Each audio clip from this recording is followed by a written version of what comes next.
But see, this right here, see, we wanna boycott Target, but this is the one who we need to be boycotting. This is where we need to stop shopping at Walmart. If we gonna boycott anything, because Walmart, yeah, they good. They do have low prices, but they always been on some shady shit, some underlying shady shit towards black people. And I really do think it's time for black people to gather Walmart together.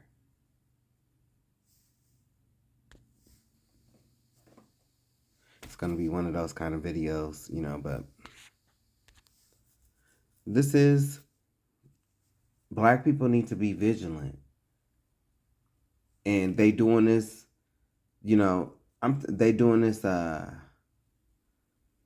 redistricting project, and they doing the fuck shit with the voting rights and the maps and all of this stuff. If black people could only come together, if black people could only come together, and I'm talking about to the point where even our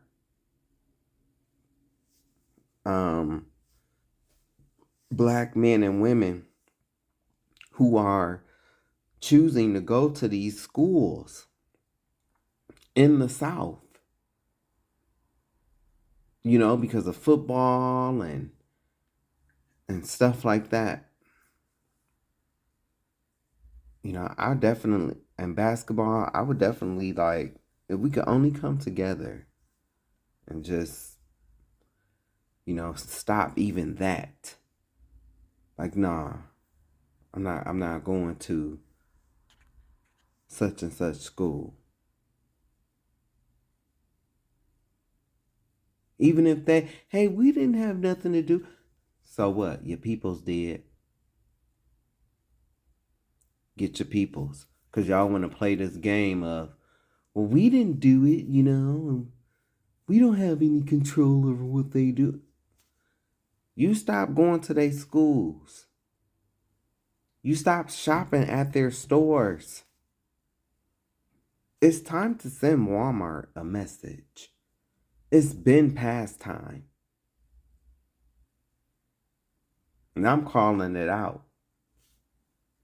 Y'all only targeted Target because you don't want to face Walmart because a lot of people shop here. A lot of people shop here. But I'm telling you, black people have no unity, so it'll never happen. Because black people have no unity. They don't want to come together. They just want to fight, be mad.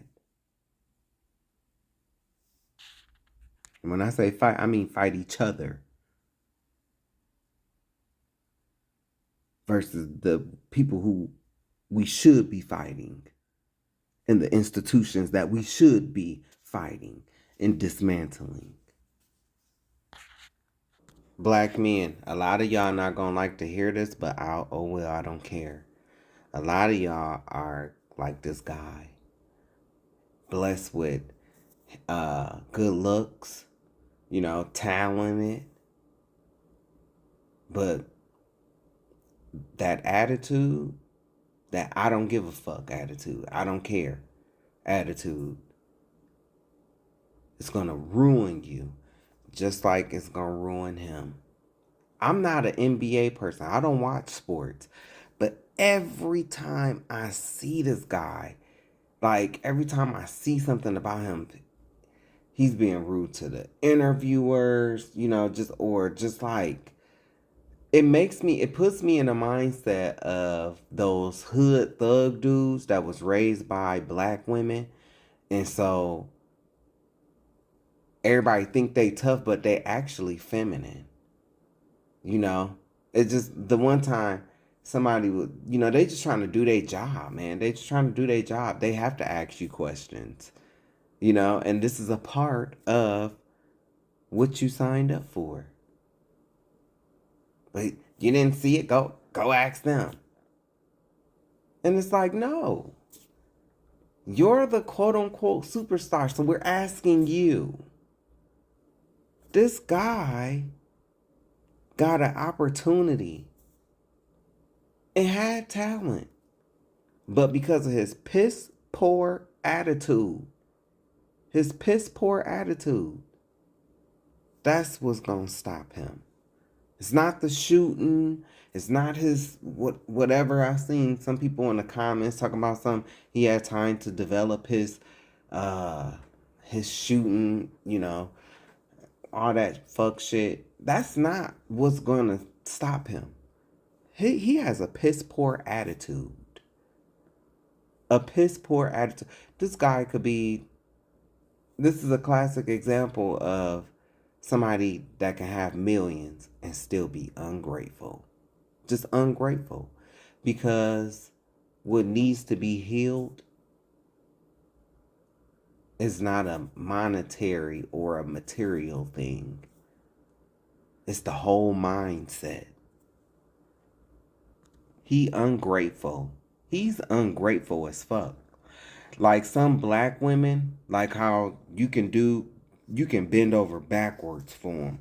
You can bend over backwards, give them money, take them out, buy them stuff, try to be there for them, they kids, and they still ungrateful. Still ungrateful. And trying to compare you to the last man that did them wrong. And I'm not saying that's what's going on here, but I'm just saying that's that type of spirit where like just ungratefulness. And he not gonna see it until it's all gone. That's when he gonna see it. And y'all already know. These type of dudes don't get no sympathy from me because it's like I already believe y'all took the oath anyway. And so butter up, buttercup. Or however the fuck they say it. Because it's like, you did it. You already took the oath. So, what's the point of acting piss poor about it? You made a decision. You have the world at your fingertip. You got the hoes. You got the materials. That's what you wanted, right? So why still so ungrateful?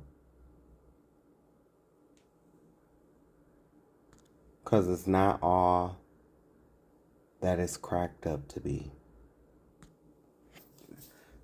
These guys, they got a chance to do something that they love, But I guess, after, taking an oath, I guess that kind of take the love out of it. But still,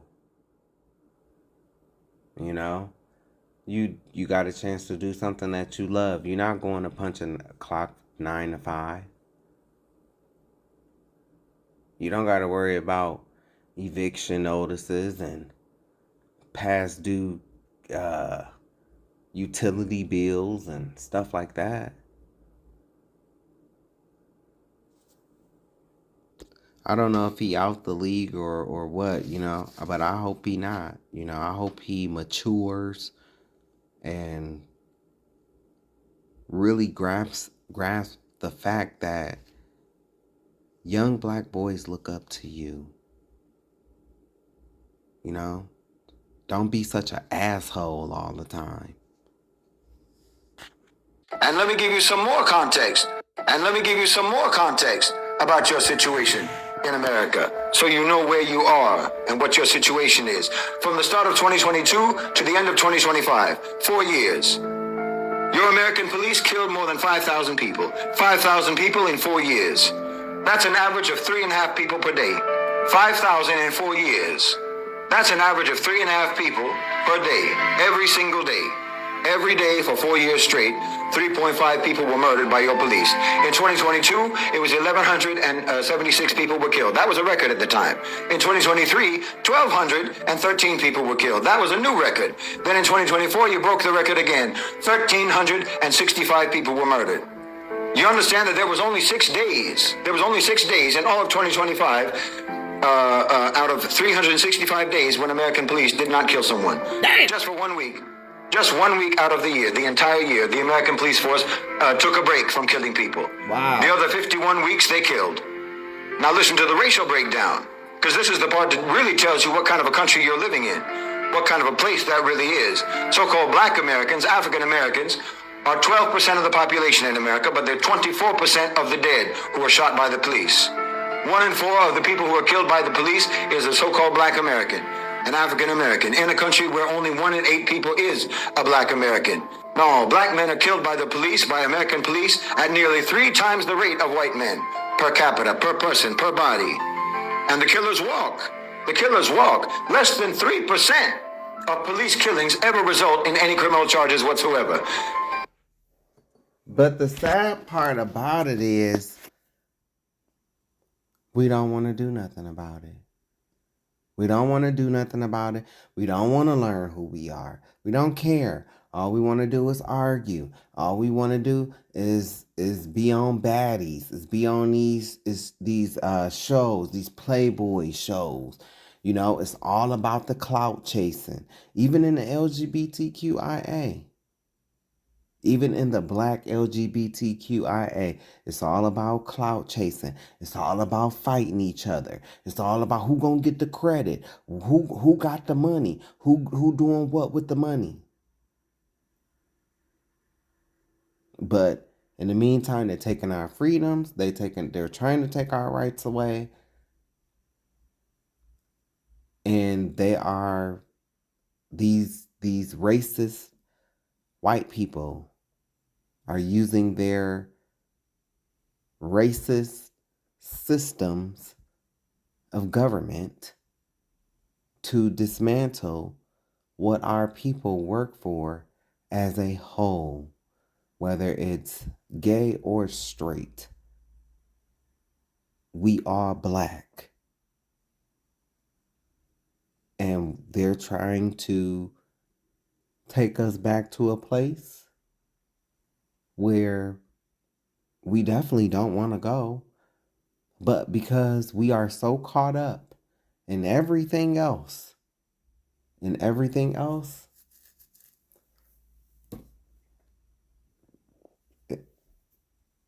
only thing I think that it's going to be a miracle. It's going to be a miracle. Because black people don't want to get along. They don't. They don't want to get along with each other. And all these other races want to come against us. But we don't want to come along. We don't want to unite and fight together. So, divided, we will fall. And it's going to get to that last straw. That last straw. That last strand of hair. You know that when the rope, you've seen on the cartoons, when the rope be unwinding or they be cutting that last little, that's when black people gonna come together. That's when they finally gonna wake up and get it. Fuck all that trans shit right now. I don't care. They black, okay. This is what we got to deal with first. It's going to get there. A lot of people going to die, though, first. That's what I keep telling y'all. Sorry that it had to be like this, but you didn't want to come together.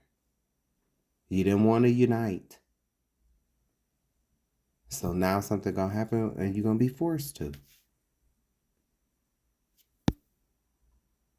And even when they do have criminal charges, less than 1% ever result in a conviction. For 4 years straight, American police have killed on average 3.5 people per day, and more than 97 out of every 100 officers who did the killing walked away. No charge, no trial, no consequence. Back on the street, back in the cruiser, back on patrol, back on the hunt. Compare that to the UK. You got 60 million people over there. For the entire year of 2024 to 2025, English police shot and killed 2 people. Just 2. In California alone, 143 police shootings in 2025. You understand? You built a country where the police kill at a rate 70 times that of a peer so-called democracy and call it building back better and making America great again. You built a courthouse system where the killers are protected.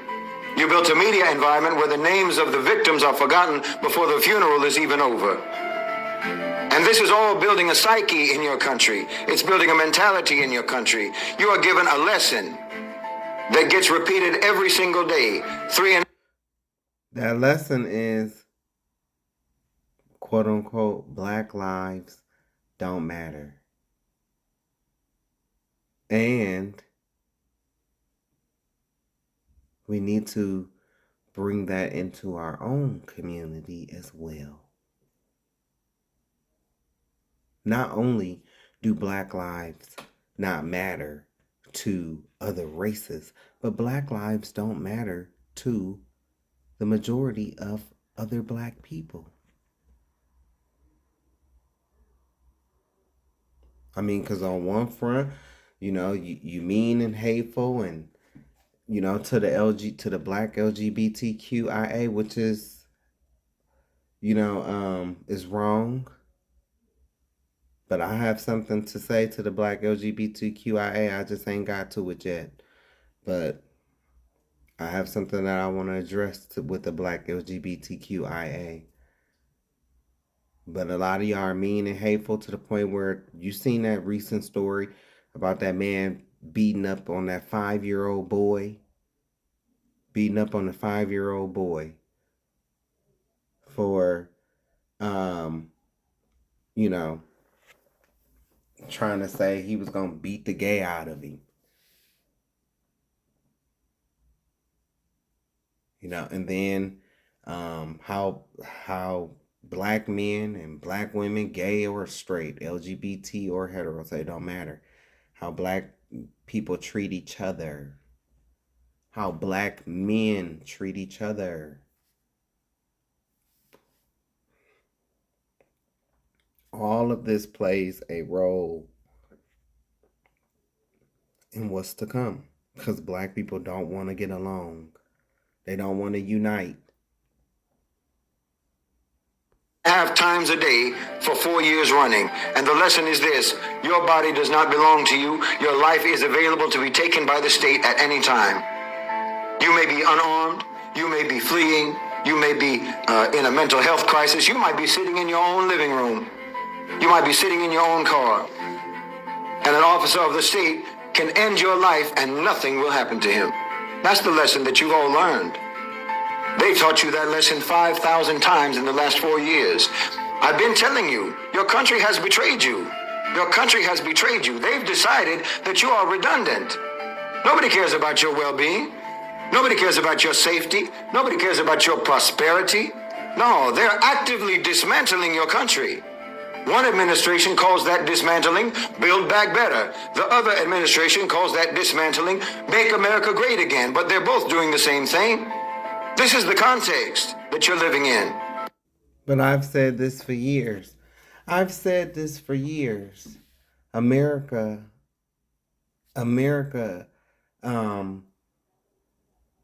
is portrayed as the eagle, right? But the left wing and the right wing are on the same dirty ass broken bird. I've said this for 10 plus years now. I've been saying this. Both wings on the same bird. And I'm starting to see this now. A lot of the stuff of what I've been saying is starting to come out now. I've been saying this stuff, and y'all have to understand, I was told I don't know what I'm talking about. Who am I to be talking about this stuff? Like, I've never heard of this, so it can't be true. You don't know what you talking about. Do you know my own Savage family told me this? And, nobody in the Campbells had to tell me this, but because of the lack of support, and people think that when they stay silent, that means that, the person that's being scrutinized is not going to recognize that. But no, I recognize that your silence means that you took their side. That's what it means. So, it's so funny that now I'm starting to see all this stuff, but this was all stuff that I had been talking about since before I moved from Toledo, Ohio. I was talking about this stuff. I left Toledo in 2015. Crazy. But Little John don't know what he talking about. Look, these are receipts. These are receipts, y'all. These are my receipts. These are receipts.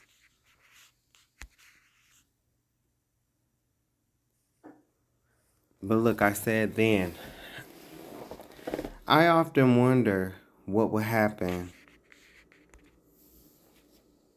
if not a single black person voted and went further to not spend any money from Friday sunset to Saturday sunset.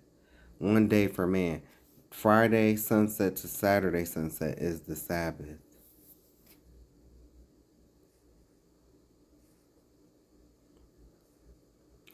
Hoping for a change, and I know I voted for Kamala, so this time around I did vote for Kamala. So even though I said right here, hoping for a change in a system that was built to destroy you on both ends. You talk this left wing, right wing crap. Keep in mind both wings are attached to same dirty bird. So, and then I went on to explain what an ego is.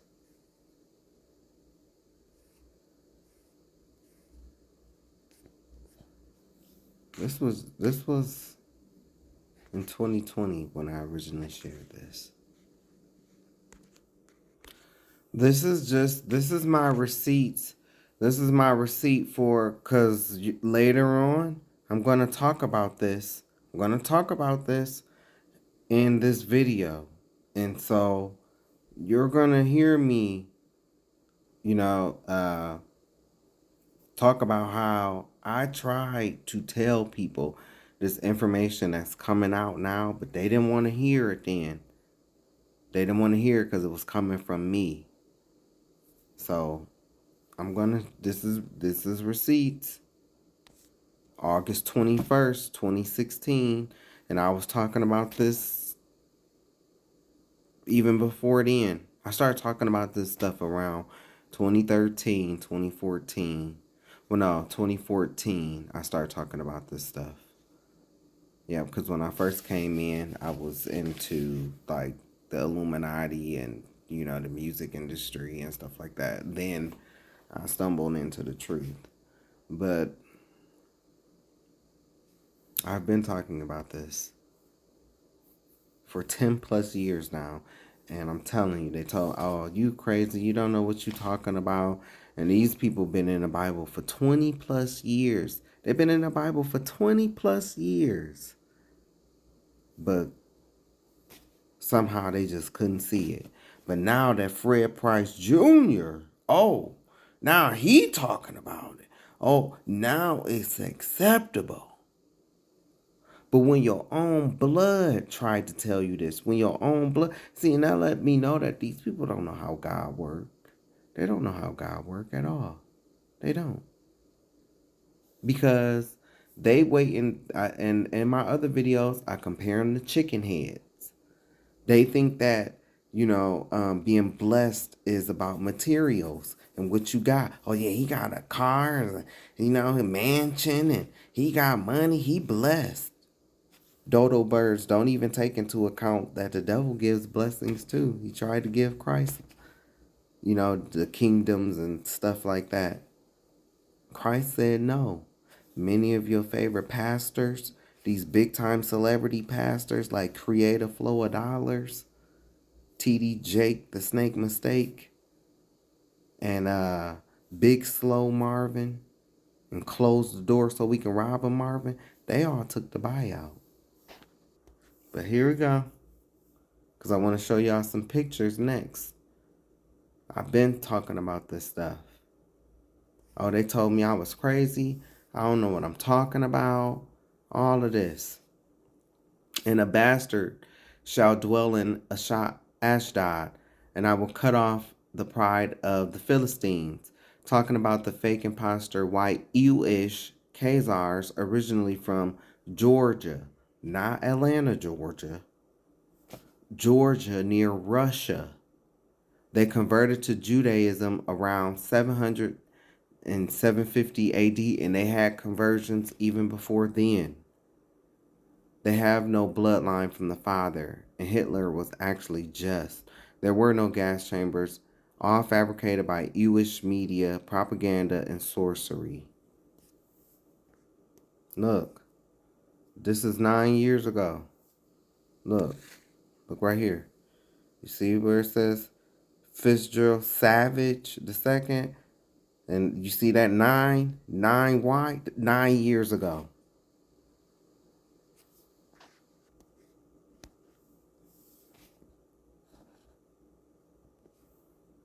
Anything with ish is not authentic.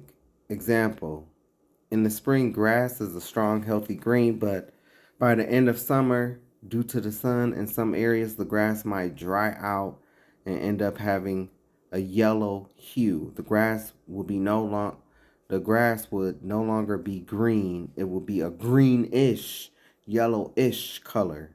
Same here with these people. That's why they say they are you-ish, meaning kinda, sorta like the original authentic Jews, but not actually them.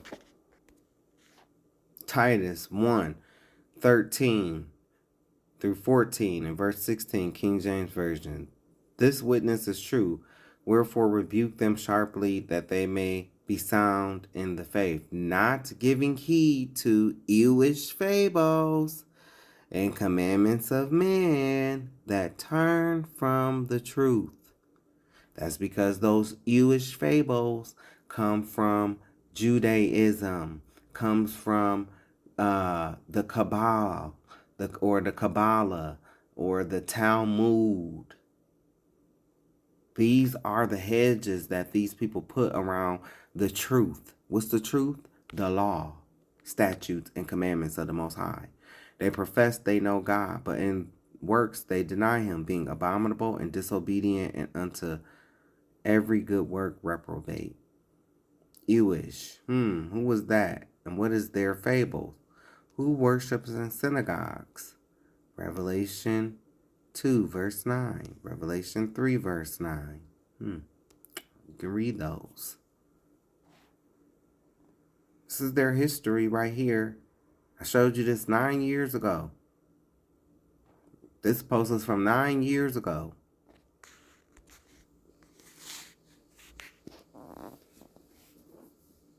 But Lil Jon didn't know what he was talking about, huh? Guess Lil Jon ain't so crazy. This is what he got to say. I'm just showing y'all these pictures. These is receipts that I had posted a while back.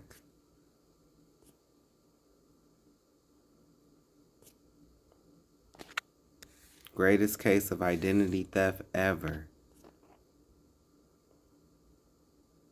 This is why they do what they do.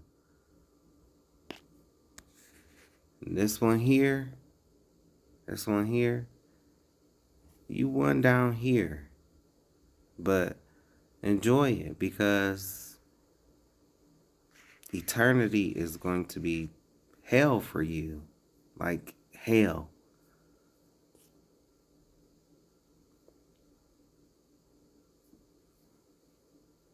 These are receipts. Even their own people from their own race know the truth and have told the truth.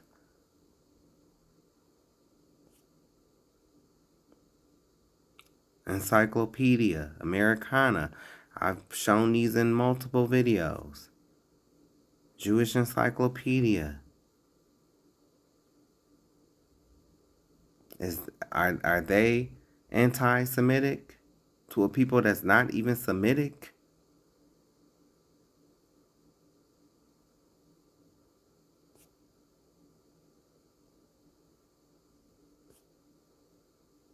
All these encyclopedias.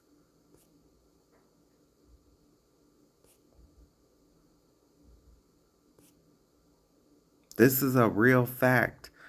This lady, the source Elizabeth Donnan, I researched her.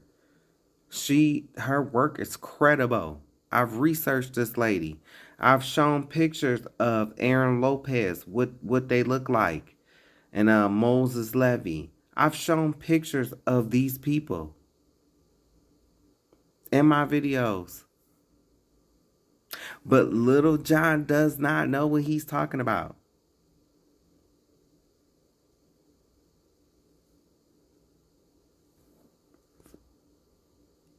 It's crazy. It's crazy. In the end of all of this, especially, because I'm not, a lot of people don't know me and stuff like that, but my family is going, you're going to have the biggest regret.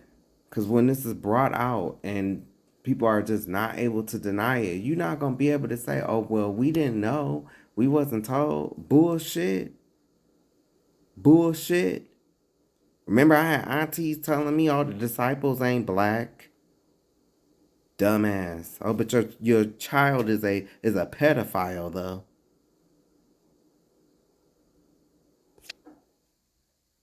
Just it's ridiculous. It's ridiculous because you ain't heard this. Why ain't you heard it? Because you're too busy at the damn bar. You're too busy caught up in the world and not reading the Bible. Same auntie told me, oh, we didn't read the Bible. We just went to church because we was made to go to church. That's why your dumb ass don't know. Because I actually read the Bible and I did the research and I studied.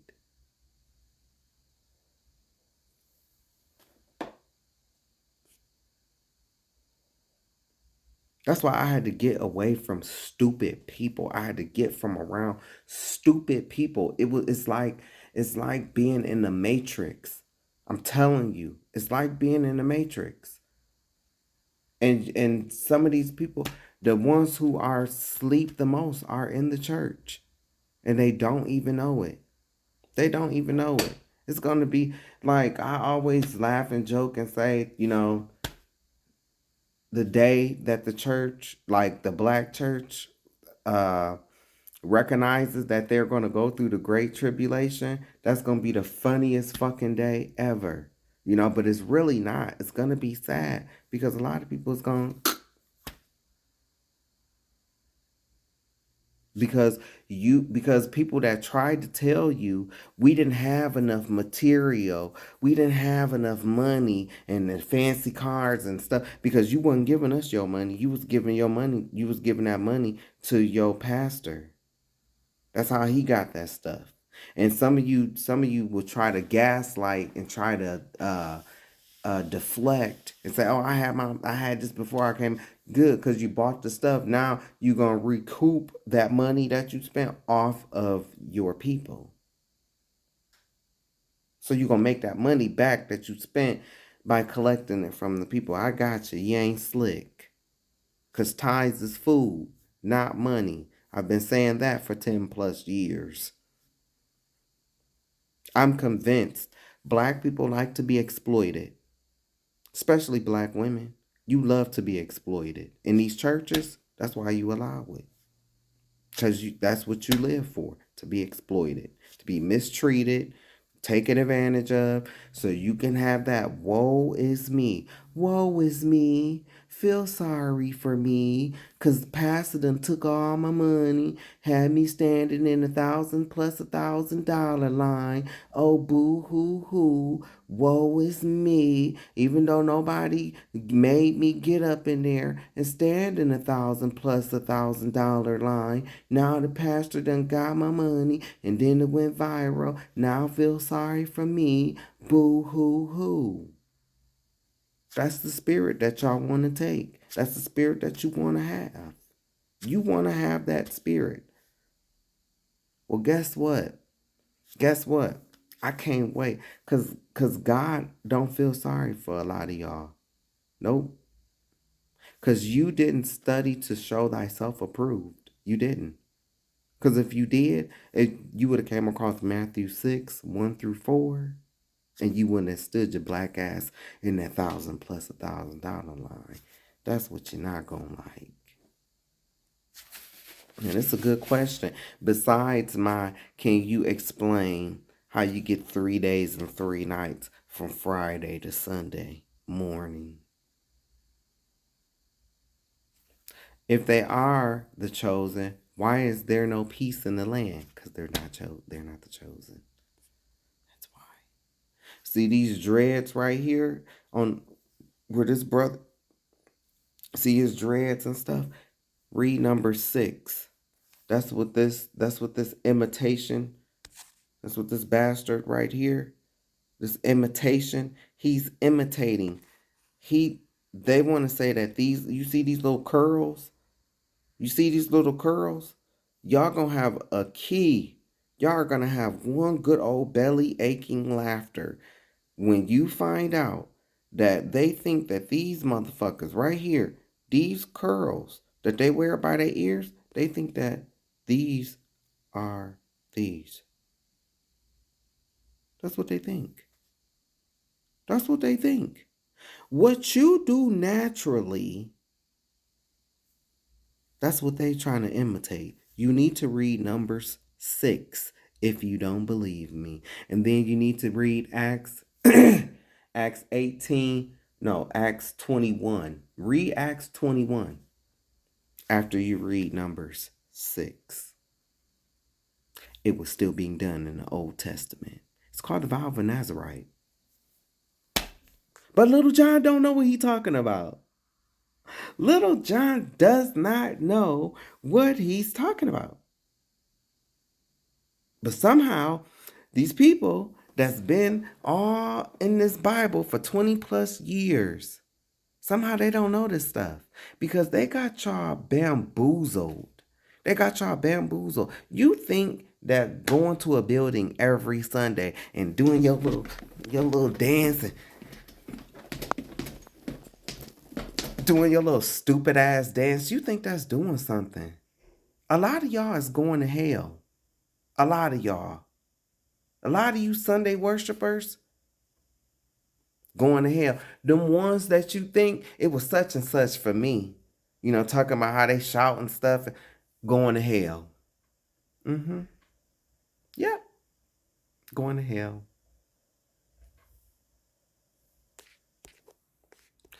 Because they fake as fuck. They not holy. They don't know scripture. They don't know God. They've had the opportunities to know God, but they rejected it. Anybody that's real, that's coming to them to tell them about God, they don't want to hear it because then they will have to change. They will have to change their selfish, fake ass, phony ways talking about everybody in a goddamn church. They will have to change that. And they don't want to. Can't tell me nothing. I grew up in church. I seen the fake asses. I know how they are. Ass take up a whole church pew and got the nerve to be sitting up talking about somebody else. Gossiping. Then want to call yourself a minister of this and a minister of that. People coming to you in confidence, but then you sitting up talking about them. It's bullshit. Look, don't pay attention to the Queen James above, but look, this was 9 years. This was 9 years ago. This was 9 years ago. Well, actually, this was 10 years ago, January 13th, 2016. And I reshared it in 2017.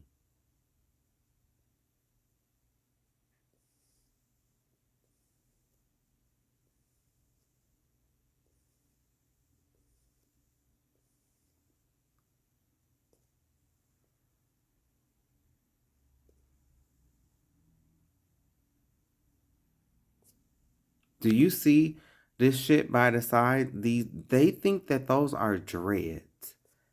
They think that those are dreads. I'm showing this video because I'm going to show another situation. Black people don't want to be vigilant. We don't want to pay attention to our surroundings. We had this attitude. We got to stop thinking we can go anywhere. Oh, ain't nobody gonna do nothing to me. But I don't think that this was more so that. I don't think that this guy was hood. I don't think he had that mentality of ain't nobody, I can go wherever I want to go, ain't nobody gonna do shit to me, rah rah rah. I don't think this guy was that. I think that this guy was a Carlton Banks. One of them tethers to the white people, like a coon, like a Sambo. Like how somebody, like the Hodge twins, like them ignorant motherfuckers.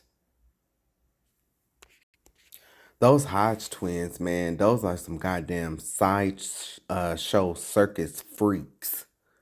Like, they should be on an exhibit somewhere. Like, you could tell, you could tell their mama is part goat. You can definitely tell that. But anyway, some black people, you black people who quote unquote want to be white, you want to go into white spaces. You just don't get it. You don't get it. You don't want to get it. Black people don't want to get it. They don't want to see it. There's a group of us that don't want to accept what's before us. We don't want to accept it. We don't want to see it. All we do is want to fight each other. All we want to do is NBA, NFL, baddies, eyelashes that make you look like a damn bunny rabbit. Everything but what we are.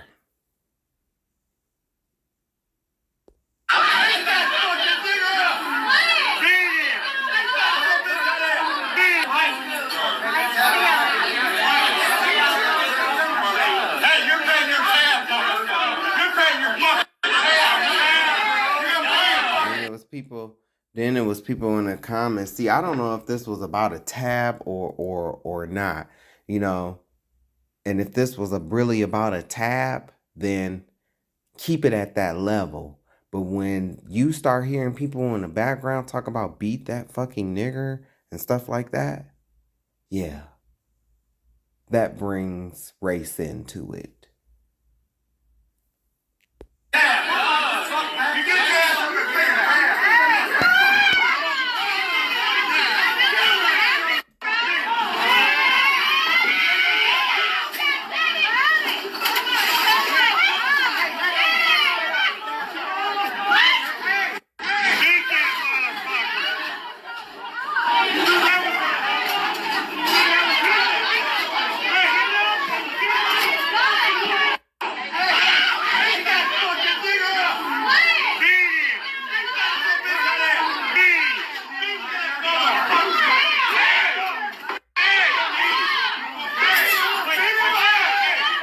First off, let me say this. You had no reason being in that fucking bar. You had no reason. Nope. I know black people feel like we could go anywhere whenever the fuck we want to. But the reality of shit, we can't. And this is one of them grand examples of why we can't go wherever the fuck we want to. Now, I know this shit will trigger you, make you mad, make you want to go out and go crazy. But nope. Not me. Because black men like that, they don't want to accept. They don't want to accept where the fuck we are at. They don't want to accept the climate we in. You seen the goofy ass look on his face before they started fighting. It's gonna be some casualties in this thing. I'm telling you. And it's gonna be dumb niggas like that. These people that want to sit up and run into the arms of their oppressors, that want to be in the same establishments as their oppressors. Get ready to see them gonna be the first ones, cause they just don't get it. They like farm pigs. You know, the pig has no concept of why this farmer is steady feeding it and feeding it and feeding it. It loves this farmer. It loves this owner. Don't even have no idea it's about to be cooked. Just like some of these Sambos. It's a reality that I be trying to tell y'all. It's your emotions, it's your mental, and then there's reality. This is reality. Just like if one of them came over to where we at, you know what? I'm not even gonna use that example because we done became so docile that if one of them did come over there where we at, we trying to show love and teach them everything we know. That's true too. That's so true. He ain't said not one lie. That's true. We as a people have become docile. And you want to know why? It's the NBA. It's the NFL. It's TikTok. Social media. Baddies. Playboys. Clout chasers. Money, money, money, money, money. A lot of you niggas can be bought. I'm telling you. A lot of you niggas can be brought. But I keep telling y'all, something is coming. Something is coming, and you're not gonna like it. You're not gonna like it. But, hey, you didn't want to come together. You want to be everything. I tell y'all all the time, I love the FBAs. I have nothing against you, because I'm an Israelite. Well, I ain't gonna say I have nothing against you, because I don't understand in the FBA ideology or theology or I don't understand where God fits into any of this. I don't. The only one who I can really watch is a guy from Philly, and his name is Bishop. I watch his content, and I believe in that brother. I do. He's FBA all the way, but I know that he also, I know the way he speaks, he has the Bible too. I believe he's a prophet. He reminds me of Nehemiah or Paul. That's who he reminds me of. His name, Bishop. I forget his name, but it's Street Media TV. He from Philly. He about the only one that I can watch that I can understand. Because the rest, all I hear is reparations, reparations, reparations. We was already here. Okay, we know that. So where does God fit into all of this? Because there is a God. We didn't make ourselves. We didn't make this earth. We didn't create the ants. And we didn't create the lions. Who did that? Okay, we was already here. Well, who created the deer and the elk and the buffalo? Who created them?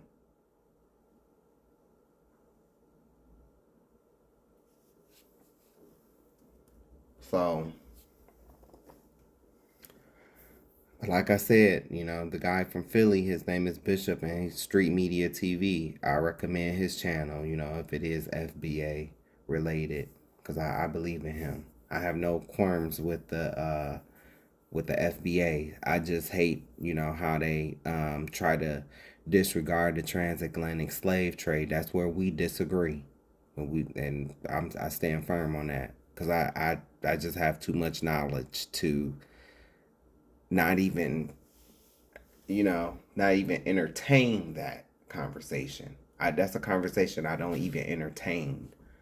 Just like Just like I don't like in the Hebrew community, you have some Hebrew people that don't believe that the white man is Esau. I don't even entertain those conversations. They're stupid, futile conversations to me. Flat earthers, I do not entertain those conversations. I don't. There's certain conversations I just don't entertain because it's stupid to me. Like the conversation is stupid, the debate is stupid, and you're stupid. So no, like I'm not gonna waste my time. You're a waste of time to me. And if you don't like how, oh well, because of the climate that we in and the time that we are in. Okay. So, I believe in the FBAs, but we the Israelites. We are. We are the Israelites. And I have proof that when settlers came here, they came across dark-skinned, native, indigenous people. And they were speaking Hebrew. They were speaking Hebrew. But when we go over there, this the first thing that happened. This the only thing that happened. We don't get taught shit. We get taught a lesson to keep our black ass from over there. Yeah. Now y'all sit with that for a minute. That's true. And I just wonder how many lessons do we have to see before we finally start? I mean, because I still see it today. Black people be trying to go to these white fancy restaurants, these establishments and shit like that. They shit on these black restaurants, which is some of these black restaurants are doing way too much. Way too much. But it is some good, honest ones out there. It is. It is. But there's some bad ones too. I ain't gonna deny that. And shout out to my girl Lovely T. I hope you're feeling better. I hope you're doing better. Make sure y'all go check her channel out. Cause she just dropped a little quote unquote mini deep dive on the restaurant, on black restaurant. So make sure y'all go check that out. Her name is Lovely T TV on YouTube. But yes, we need to stop patronizing them, giving them our money. This Target thing was just a test run. Black folk gonna have to come together. Black folk have the most spending power in this country. You're gonna have to come together and stop spending money for a minute. Because that's the only way these people learn. That's the only way these people learn. Walmart know what they be doing. We ain't got to explain nothing. We don't need no Jamal Bryant to go on and explain nothing. They know what they doing. And if they don't explain nothing. Let them fucking figure it out. Let them squirm on the hook. That's what they want for black people.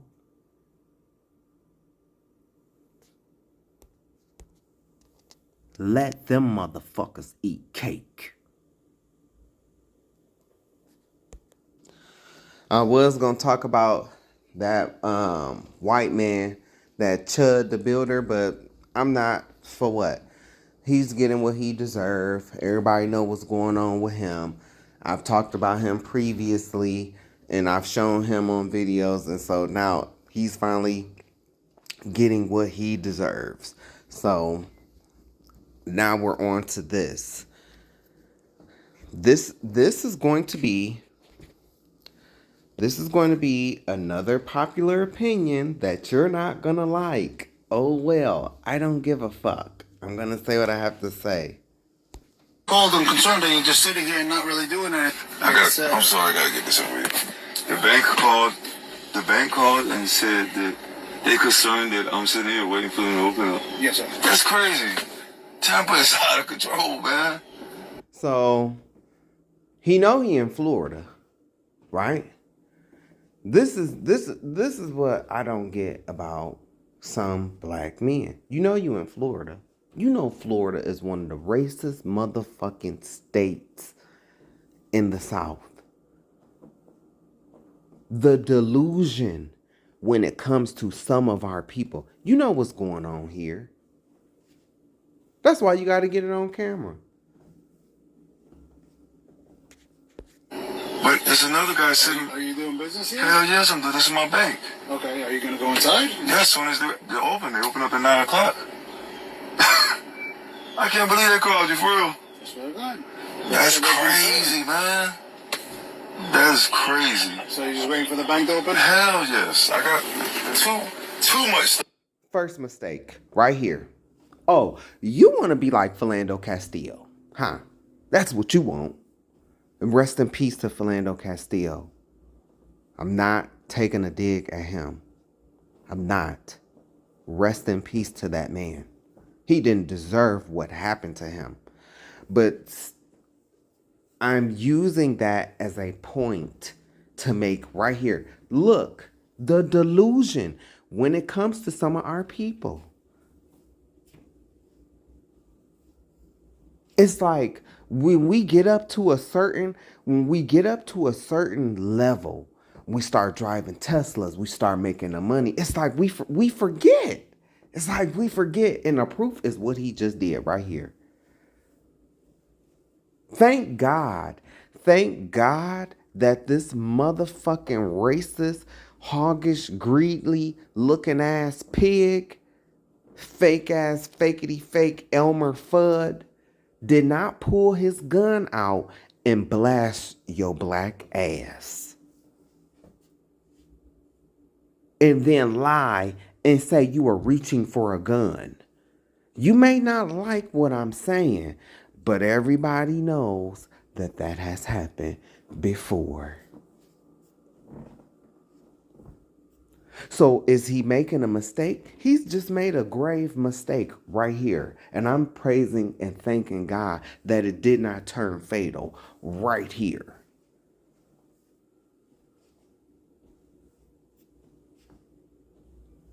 And this is the problem with our people. It's like you get congratulations.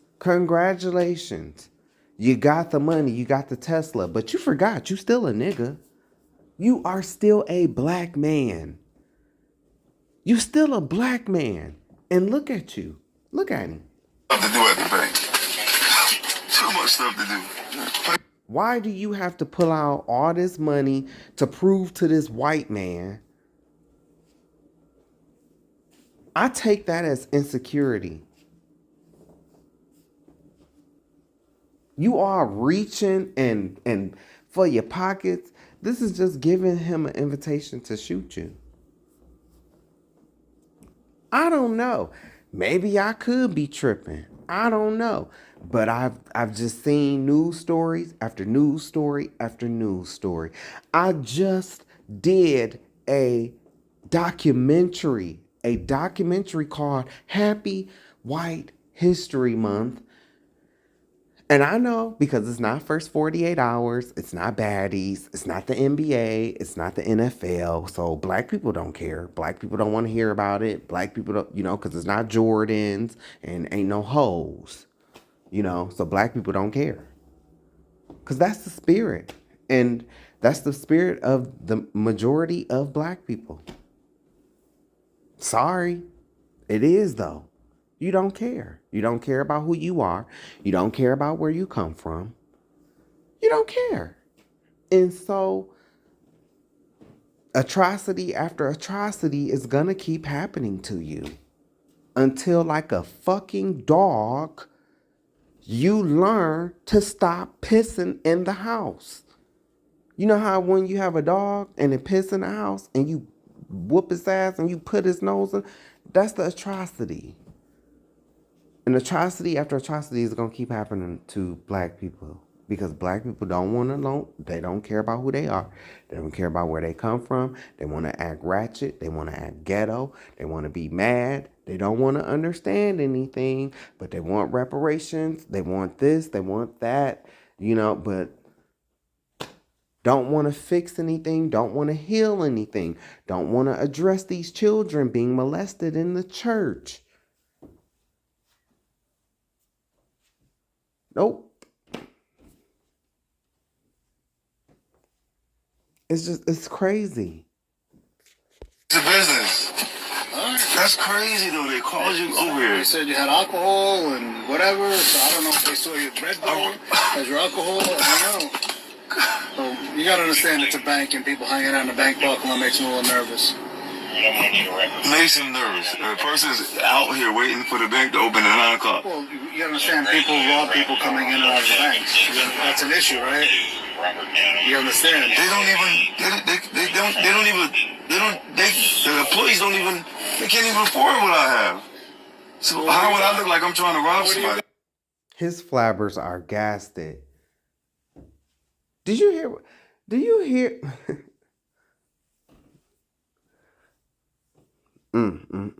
See, most people, this is a delusional Negro.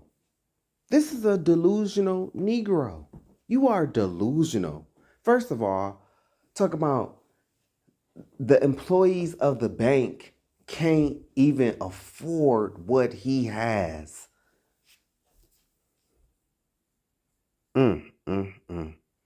Wow. So to really sit up there and make that assumption, so all of their income, all of their income, what they make, what they have. I'm sorry, but the delusion is just here, man. You sitting up, you in a Tesla, first of all, and do we have to talk about Elon Musk and what he believes and what he thinks about black people? And yet you're sitting in his car. This is the delusion that I'm talking about. You are giving very white woman right now. That's what you're acting like, a white woman. You acting like a white woman. When these black men, when they get money and they become, it's like they turn into white women. I don't know. I don't get it. And it's like, and guess what? This is going to fuck with his ego. Because guess what? Yeah, you got the Tesla, you got the money, and you still getting your motherfucking nigga wake up call. You still getting your nigga wake up call for you to be reminded that, hey boy, you still a nigger. As you sit there and your flabbers are gasted. Fuck out of here. I see all through this. Yes, this cracker is wrong, but this motherfucker that's sitting in this car, you are a delusional nigga. You're a delusional Negro. You are. You delusional. Delusional. I'm telling you, it's some type of black people. We are going to have to be okay with saying, bye, Negro. Bye. Nope. Can't deal with you. You delusional. You're delusional. The man can't even tell you in danger right now. I just showed you the police from the other man, the police statistic. I just showed you that shit. He'll shoot this black man and it's a good chance he'll get off. And the black man is giving him all, this is all the shit that other black people have done and been shot for. Thank God that did not happen.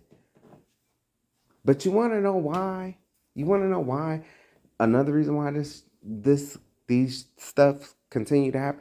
Because black people are no longer having the talk with their children. They're no longer having a talk. You can tell. But something tells me with this this nigga is delusional. This man is delusional, man. He delusional. Like, you know, ain't no point in even talking to this man because he's delusional. He think he's equal to this white man in uniform, or even superior, right? Because of his money, because of his materials, not because he's Judah, not because what the stuff that I talk about. No, because of his materials, and he don't even get it. He don't even get it. Just dumb, delusional. That's so expensive. I'm just curious. What do you do for a living? What do you got so expensive? And then you running your mouth so motherfucking much, like I said, insecurity, ego. That's why he running his mouth. Do you see now because you just insulted those people in the bank? Now you giving this man, well, what do? You want to know why? Because he thinks you're a drug dealer. With your dumb ass. You sitting up here with your flabbers gasted, your hands on your chest like you some type of white bitch. In total shock. I'm just in panic. I mean, I can't believe this. I can't believe this.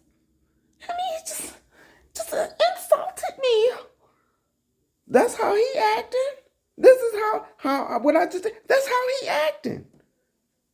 Big strong ass. Sitting up here acting like a white bitch.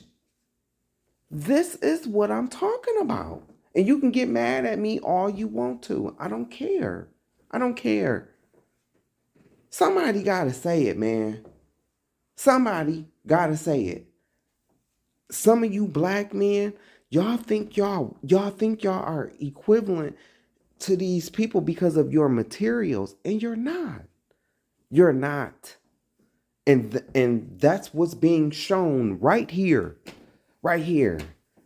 You just made that little slick ass comment. Now he think you a drug dealer. That's why he want to know. Which is, he has no right to be asking you this, by the way. He has no right to be asking you this. I'm an Airbnb-er. An Airbnb in there? Yes, that's right. Right, but they don't even drive the cars. How many Airbnb you got? They don't. How do you know what kind of cars they drive? How do you know what kind of cars they drive? Are you in these people's personal lives? Do you follow these people home? Do you know what kind of cars that they have parked in their garages? How the fuck do you know? You don't know this. The delusion of this is a heterosexual black man. Yeah. Cause gay black men are something, but not this damn dumb. And arrogant, and don't even realize it's your arrogancy that's gonna get that's you just like you being wound in even more. You being wound in and wound in.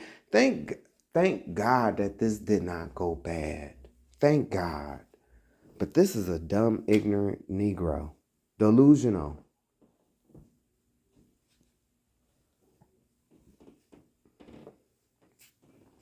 You think because of your materials and your success that makes you something. And it's not.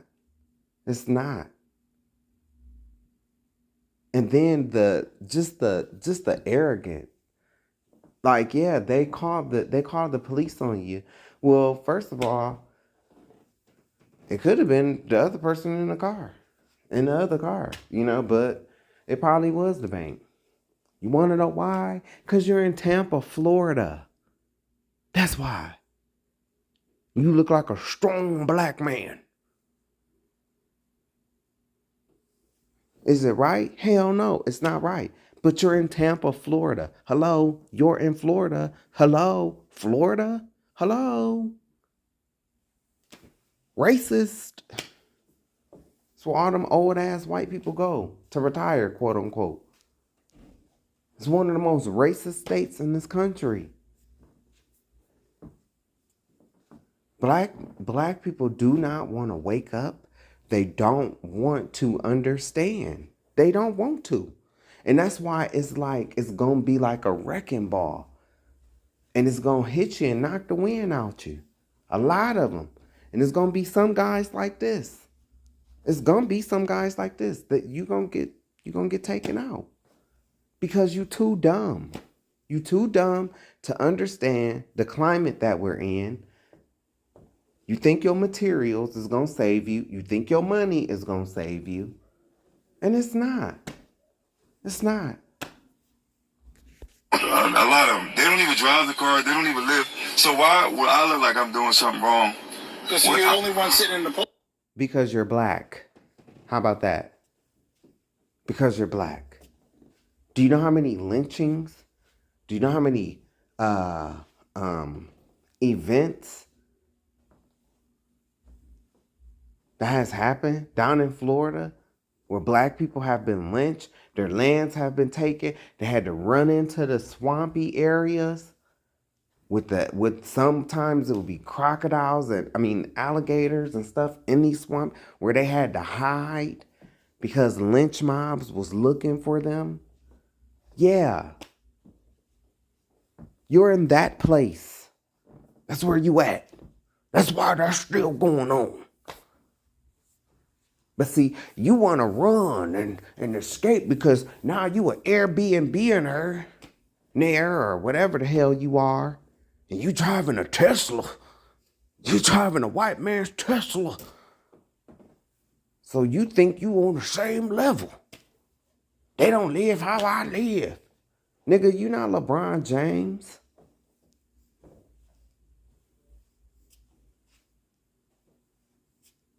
That's why. Do you hear how this? I think crazy as this may be, you can say I'm crazy. You cannot agree. I don't give a fuck. This was God. God did this to him. Because this one right here, this a delusional, arrogant nigga. Listen to how he talk. He don't even realize, like, your ego is so big that you can't even see, like, shut the fuck up. Keep that shit short. I ain't here. I'm not here to, I'm not doing nothing wrong. I'm waiting for the bank to open up. Once he came to the realization, and when he looked at his clock and seen that it was 9 o'clock, that's it. I ain't answering no more questions. No, but you want to sit up here and run your mouth and run your mouth and run your mouth. You don't know how to act in the face of the enemy. You don't know. You don't know. And you so delusional because of your material gain that you don't even realize that you are sitting in front of your enemy. Because you're in his car. You've made a lot of his money. And so now you think you on the same level as him. Until he shoot your black ass. And then get away with it. There's a guy right there sitting in front. Right there. He's been waiting with me. Oh, I didn't see it. I can't see him from here, but I just said blue Tesla. That's all they said. Right. Come on. And this is my bank. This is the only bank I come to do, and I'm coming to withdraw a lot of money. All right. That's crazy, though. I couldn't believe it. They were just concerned. That's what. When I seen them walk by the first time, I was like, who walked by? When the employee. Are you coming to withdraw a lot of money, or are you coming to make a deposit? Because earlier you pulled out, your money And so that would lead me to believe that you were going to deposit that money. And so now he's saying that you making a withdrawal for a lot of money. But really, you shouldn't have been saying all you're giving too much. You're yapping too much. You're yapping too much. You're running the mouth. Close the mouth. Close the mouth. You need to listen to that little angel on your shoulder. Close the mouth. Close the mouth. Close the mouth. Close your mouth. Close the mouth. Stop talking. You getting yourself in more trouble. Stop talking. You're not impressing white man. You're not impressed white man. You're not impressed white man. He looking for trouble. He looking for a way to place a lie on you. He don't believe you. He hate you. He your enemy. Close the mouth. Close the mouth.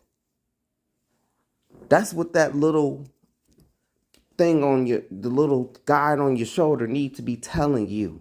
Close the mouth. He don't like you.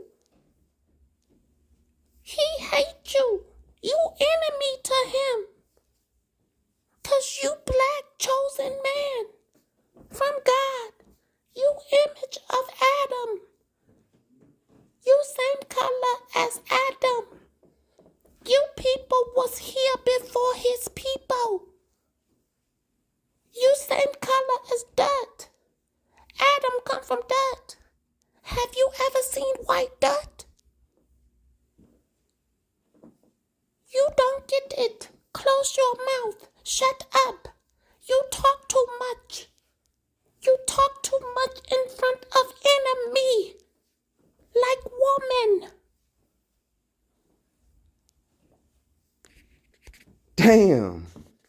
Because these are all their cars. So they were just coming by, and they were like, kind of looking like, what is a black guy doing sitting here in front of the bank? What you think I'm casing the bank out? It has nothing to do with race. I'm just an absolutely. individual sitting in the parking lot. I'm from Tampa. I'm from Atlanta originally, so. So what does that mean? When I came to Tampa and I seen like just how. Look. And it has everything to do with race. It has everything. That's another psychology tactic that you just giving all your information away and all of this. Black people just don't. Some of our people, we just don't get it. Yeah, you from Atlanta, but God damn it, you didn't pick up nothing about the civil rights movement. You didn't pick up about none of the cues on how to act in front of your enemy. And I mean, what does that mean? What does you being from Atlanta mean? Because, I mean, you definitely not. I mean, Martin Luther King, quote unquote, was all up through Atlanta and, the civil rights and everything else. And it don't seem like you are too aware. So I don't know. This is Different. What's different about it? There's just a lot of prejudice. Okay. Yeah. All right. Yeah. All right, bud. Yeah, no problem, man. I appreciate it. I'll let him know. Yeah, let them know that I'm coming in to make a deposit, a withdrawal, a big withdrawal. That's crazy. No problem. That's fucking crazy. It's crazy that you don't know your climate and your surroundings, and you doing all that talking, and good luck to you, brother. Delusional. So this is my channel, small channel, but usually people who tell the truth, people that tell the truth don't have a lot of friends. I don't have any friends. I don't believe in friendship. So, I don't have any friends. I've learned a lot of lessons when it comes to quote unquote friends. I don't have very much family, I don't have a relationship with any of my immediate family. We don't speak gladly from my end, gladly. I'm solo. I'm by myself. It's been that way for quite some time now. Happily. Once you start cutting people off, you will feel so much better. So, like I said, a lot of my own family didn't support me, even though a lot of the stuff that I talk about, it is coming to pass, has came to pass. I am living proof that you can be right, baby. You can be right as 1 + 1 = 2. But because of who you are and because of, what you may or may not have, it'll cost people. And then plus, a prophet is never accepted or received in their own home, in their own city, in their own, in their own territory, amongst their own. That's just how it is. I think about Christ. And, Christ, he wasn't accepted. Christ wasn't accepted by, his people. So, and I'm not, please do not take this like I'm saying that I'm Christ or, I am nowhere near, Christ. I always say it's only one that's good.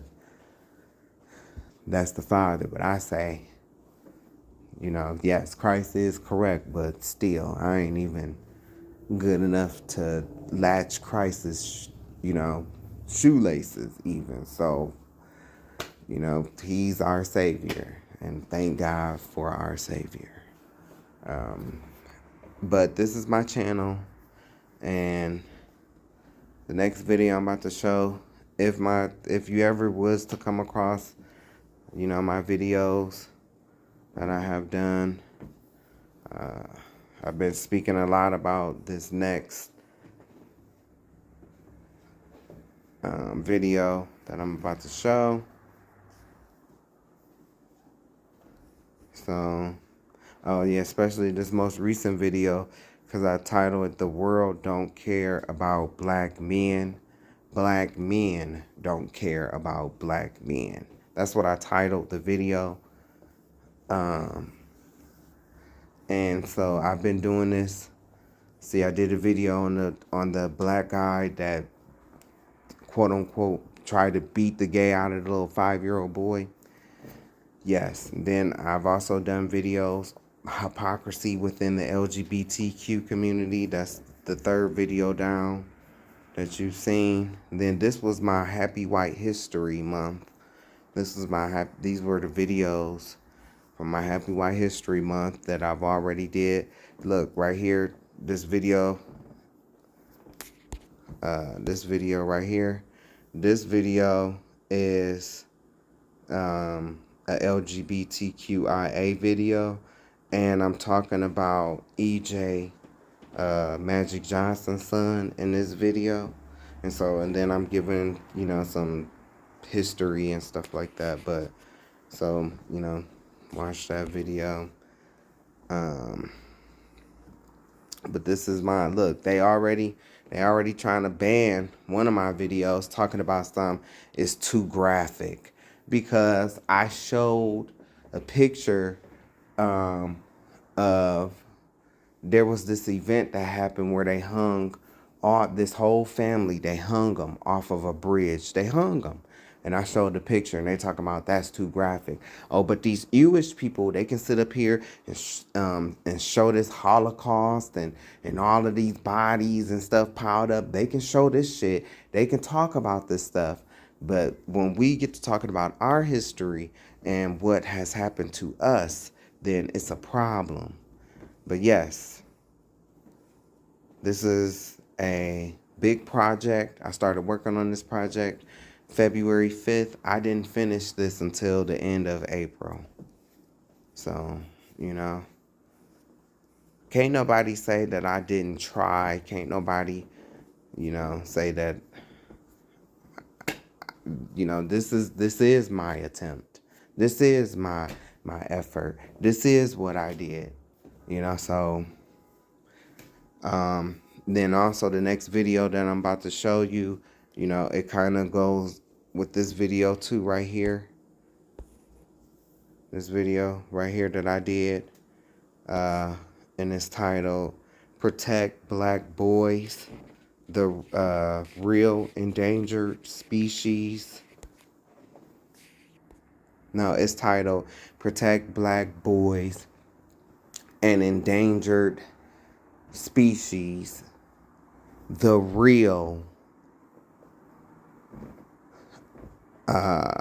most disrespected and least protected. That's the title of the video.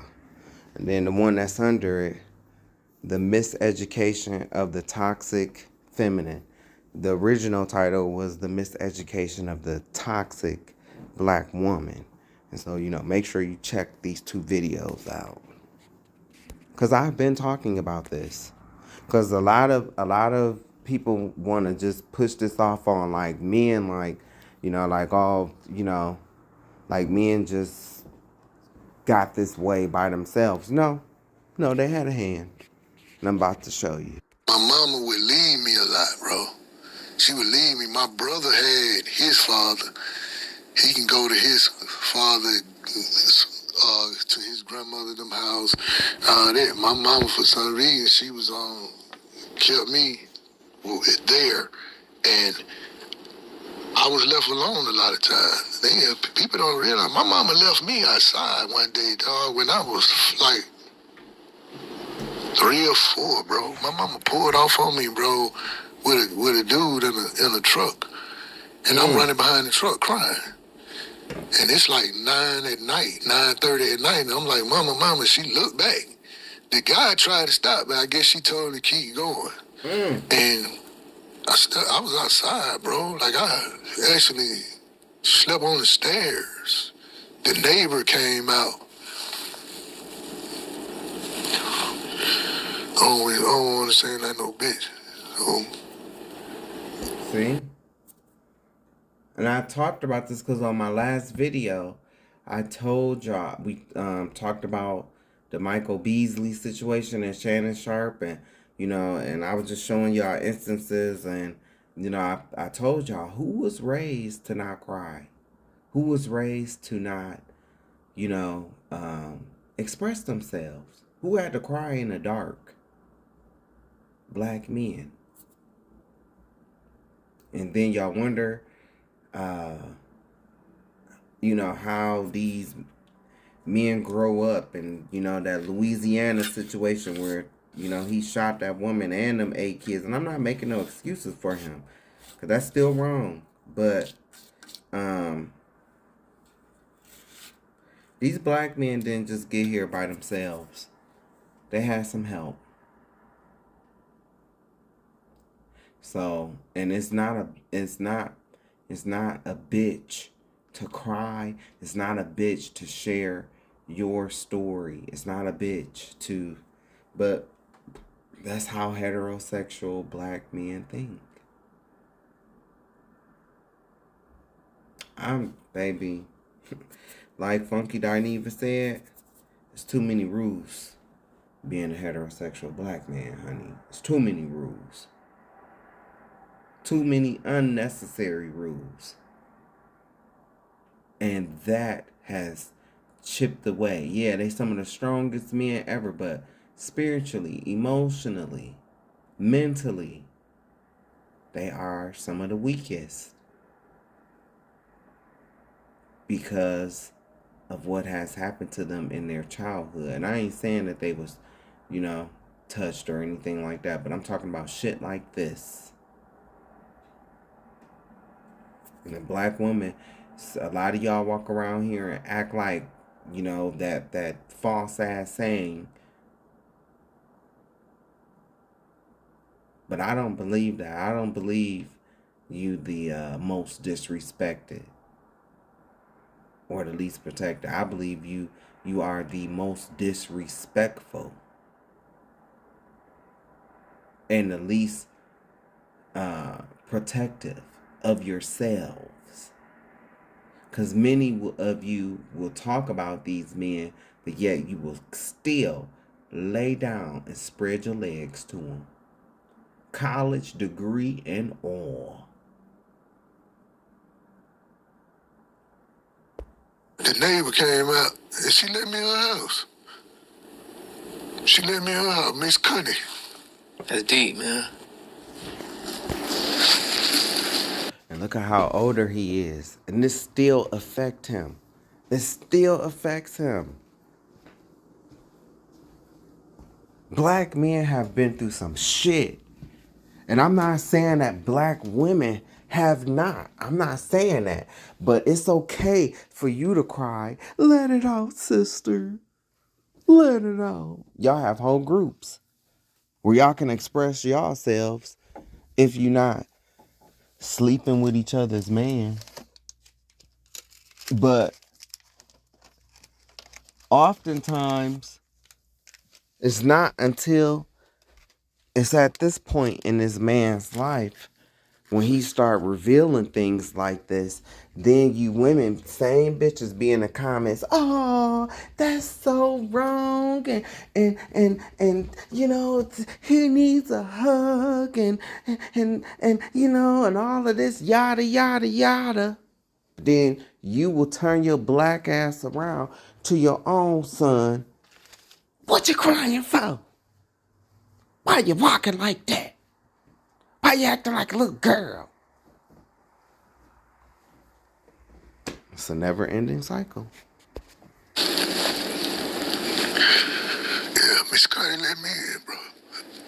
She gave me something to eat. She had me a bath.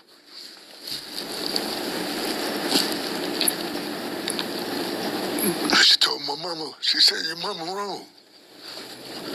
She said, but you're gonna be all right one day. She said, God, you strong. No, I still love my mama though.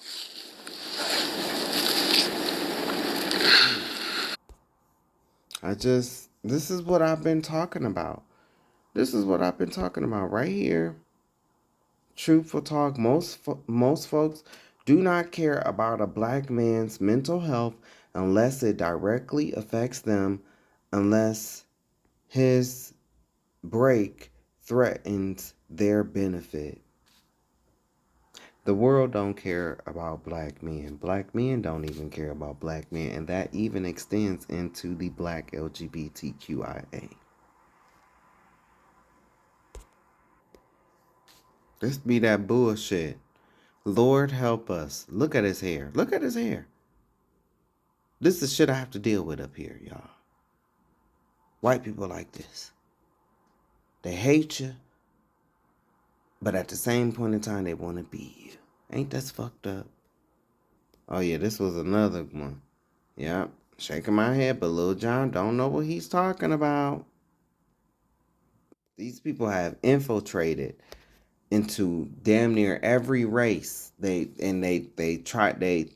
infiltrate and they try to pose and fit in as like they are those people, but they're like parasites. Like they like parasites, like, you know, how some bees are like, they'll inject other insects and the larva becomes like a parasite and it eats the host from the inside. Then it, you know, some bugs do that. Well, that's how those Ewish people are.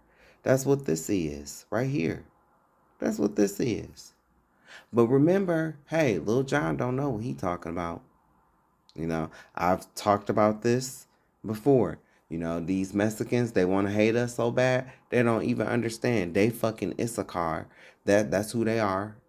They come from Issachar, the northern tribes. They want to hate Judah.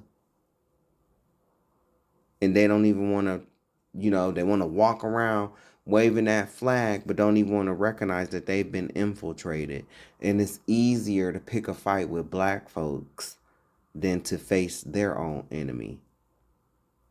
That's what's wrong with Mexicans. And I've been went in on them. I've done whole videos. What does that mean? See what they painted on the palace in Mexico? Junta Yes. Judea. What does that mean? Yeah. Jewish. Oh, Yeah, shit. yeah. At the presidential palace. Oh, yeah. No. When they figure out. Yeah, that's when yeah. they figure out. Who the cartels are? The cartels are These are Mexicans. They're not like all us with all this red tape. The Mexicans are different. They just don't know. They know that they want to fight the cartels and the crime against their people. They see the genocide. They don't know it's the Jews. Now they will. They listen to this. They know it's the Jews. Somebody's in trouble there. When they figure that out, what they call her. That's just like these white men, these regular American white men. They don't understand that they were threw under the bus like Mexicans by the same people. And I've been saying that when they figure out that they've been thrown under the bus, and Bob and Karen don't have health care benefits because the money is being shipped over to Israel, to false Israel, to fund them. That's when they're going to be pissed. I have a video on my YouTube, and I've explained this. The kick in the stomach. The kick in the stomach. Like when Kano kicked Sonya Blade in the stomach on the very first Mortal Kombat movie back in 1995. That's what it's going to feel like for white men. Judea, they call her. Look, all of these wars, Mexico, when you talk about the cartel, Jews. Always Jews, yeah. And most people don't know how connected they are to the cartels. Like there was, I think it was like 43 or something students disappeared. It was big national news in Mexico. All of a sudden, this one guy, the investigator for it, they started investigating him and realized he was part of the cartels. They were about to arrest him, but they couldn't stop it because it's big national news. He fled to Israel, and Israel took him in. Now, why would Israel take a Mexican cartel leader in? Not even Jewish. Yep, and you remember the interview they had? He's interviewing the guy. The guy's not even trying to do it. He's just talking about the children that they're kidnapping and burning people. Torturing. And they torturing them, then they burn them in acid. And the guy said, yeah, and the Israeli, the IDF come, and the guy says, wait, stop. What? He said, what do you mean IDF? He said, yeah, the Israeli soldiers come over. He said, why? He said, I don't know.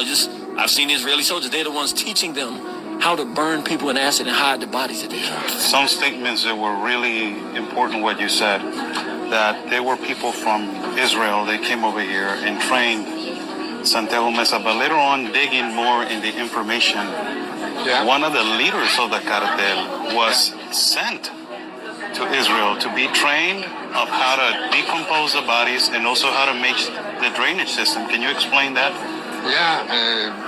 In 1985, Elefra, he go to Israel in training to this. 1985. That's how long they've been working behind the scenes. They've been slithering behind the scenes, infiltrating.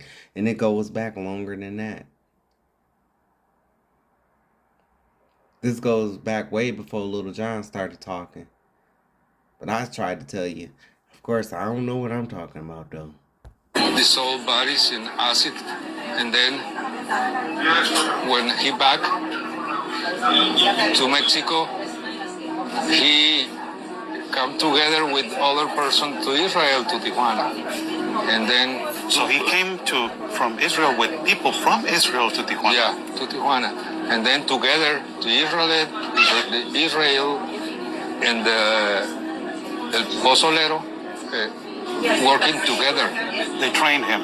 Mr. President, if you are declaring war against these cartels and Congress is likely to approve of that process, why not just ask for a declaration of war? Well, I don't think we're going to necessarily ask for a declaration of war. I think we're just going to kill people that are bringing drugs into our country. Okay? We're going to kill them. You know, they're going to be like dead. Okay? Yeah. A moment ago, you said that if Secretary Hegseth went to Congress and briefed them on the operations against these... No, we will go, I said. You will go. And we it would will be go. difficult for them to object. I don't see any loss in going. No reason not to. You know, they'll always complain, oh, we should have gone. So we're going to definitely, I'd like to just say, let's go. We'll go. And Mr. We're going to President, tell them what we're going to do, and I think they're going to probably like it. It's been so effective. And our sea drugs, as they call them, they use the term sea drugs, the drugs coming in by sea, are like 5% of what they were a year ago, less than 5%. So now they're coming in by land, and even the land is concerned because I told them that's going to be next. Trump administration likes to pretend they care about drug trafficking, but then Trump turns around and grants a full, unconditional pardon to an Honduran drug lord who was convicted for helping move literal tons of cocaine into the U.S. This guy literally walked out of prison because of Trump, who said, I feel very good about it. Trump doesn't care about stopping illegal drugs. If he did, he'd stop giving get-out-of-jail-free cards for drug lords, and he would stop defunding programs that support people who are recovering from addiction. This is the most corrupt and pro-crime administration in history. Everyone needs to understand that. Damn. Mm, mm, mm.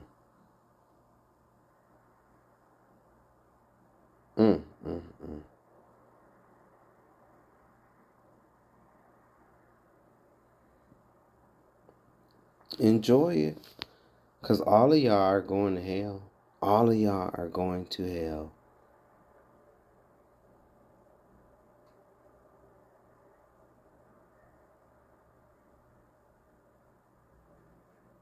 Mm, mm, mm, mm.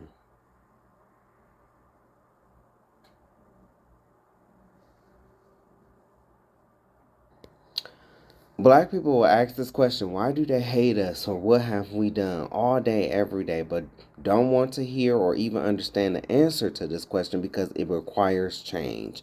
Nah, they too caught up in Meg versus Clay.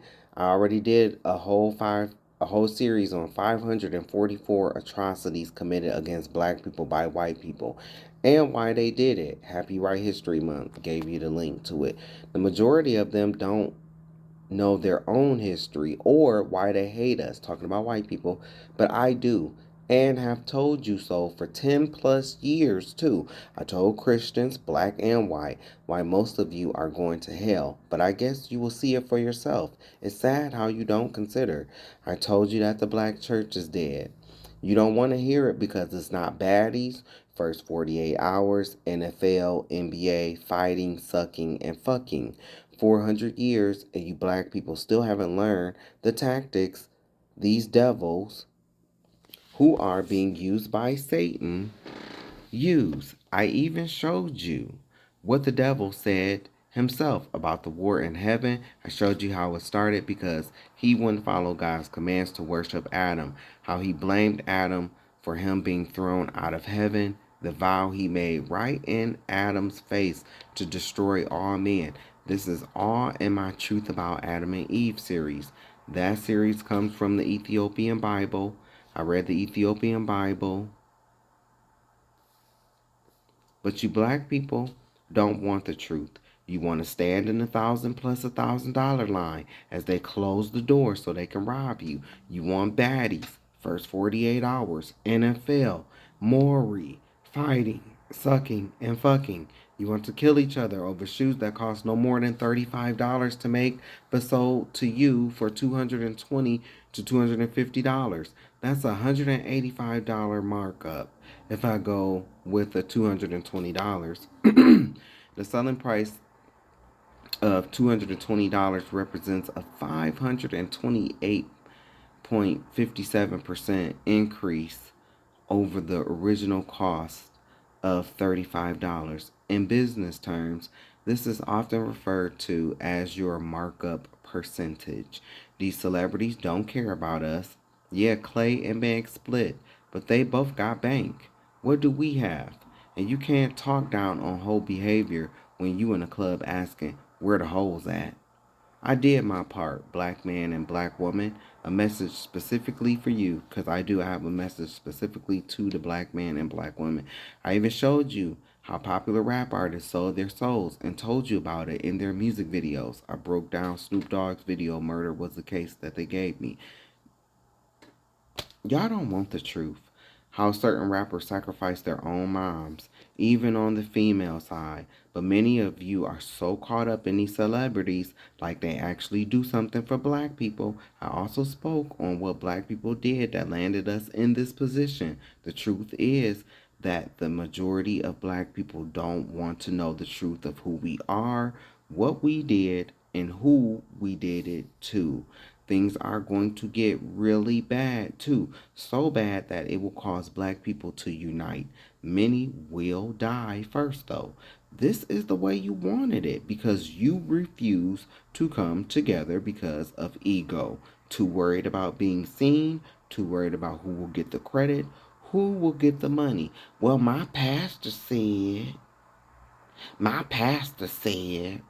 what about the game?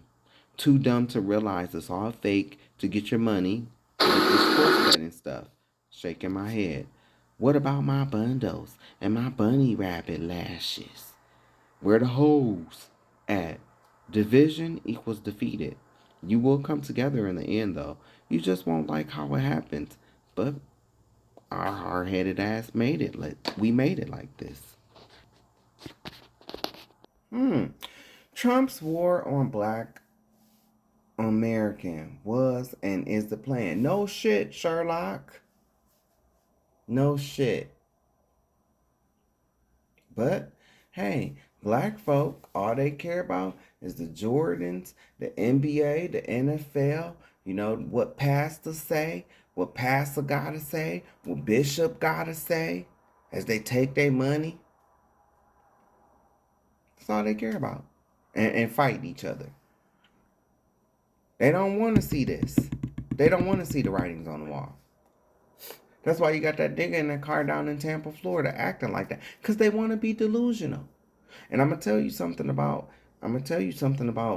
a demographic of these heterosexual black men. I'm going to keep it real. A lot of you, everything that Trump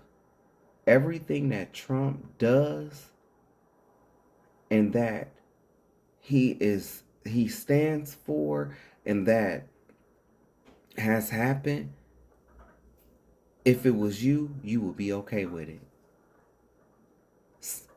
You have some black men who they don't want to stop the system, right? They don't want to stop the system that's in place. They don't want to dismantle the system. No, they just want to be able to be the ones in control of it. So they can benefit and reap the money, and fuck all the demonic activity and all the evilness. No, they don't see that, because all they see is the money. That's all they see. So they don't want to stop this system. They will keep this system going if they could take out the white man and insert themselves. That's fucked up. A lot of people not gonna get what I said, but some people will. Some people will.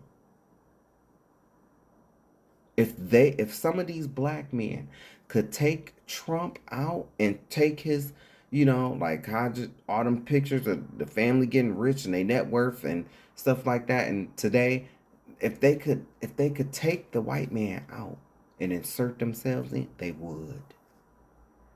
They would. Just like it's a demographic of black men, they don't want to believe. They do not want to believe or come to the realization that it takes more than talent to make it in Hollywood. Nope. They don't want to believe certain rappers have sacrificed their mama. They don't want to believe that. Because then that bursts their bubble. Because they ain't got shit left. They ain't got shit left.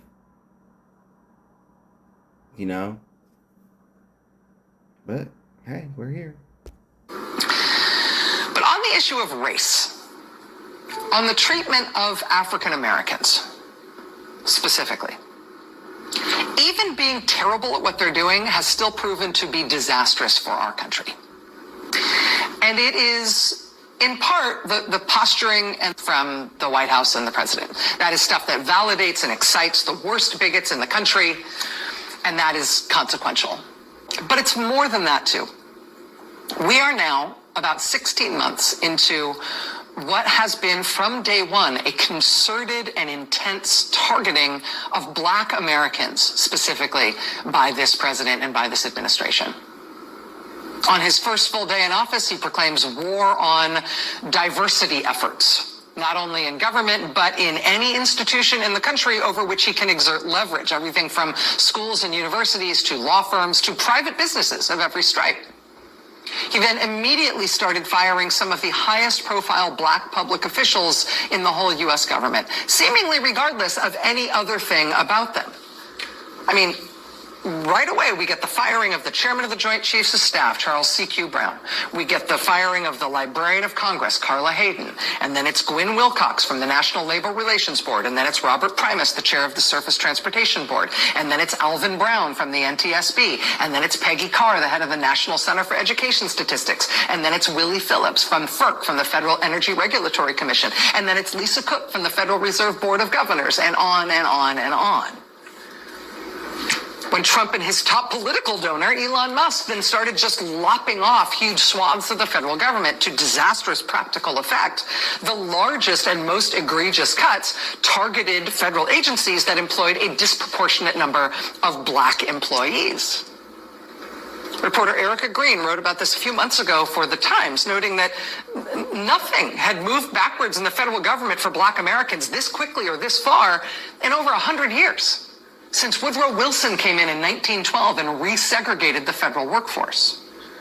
Quote, black employees were fired or demoted to lower level jobs, relegated to separate and inferior lunchrooms and other facilities, and accused of making white women feel unsafe. Those who remained were humiliated. A black worker in the postal service was surrounded by screens, so white workers would not have to look at him. Another employee had a cage built around him to separate him from his white counterparts. A clerk in the Treasury Secretary's office was assigned to rewrite all correspondence to address black employees by their first names.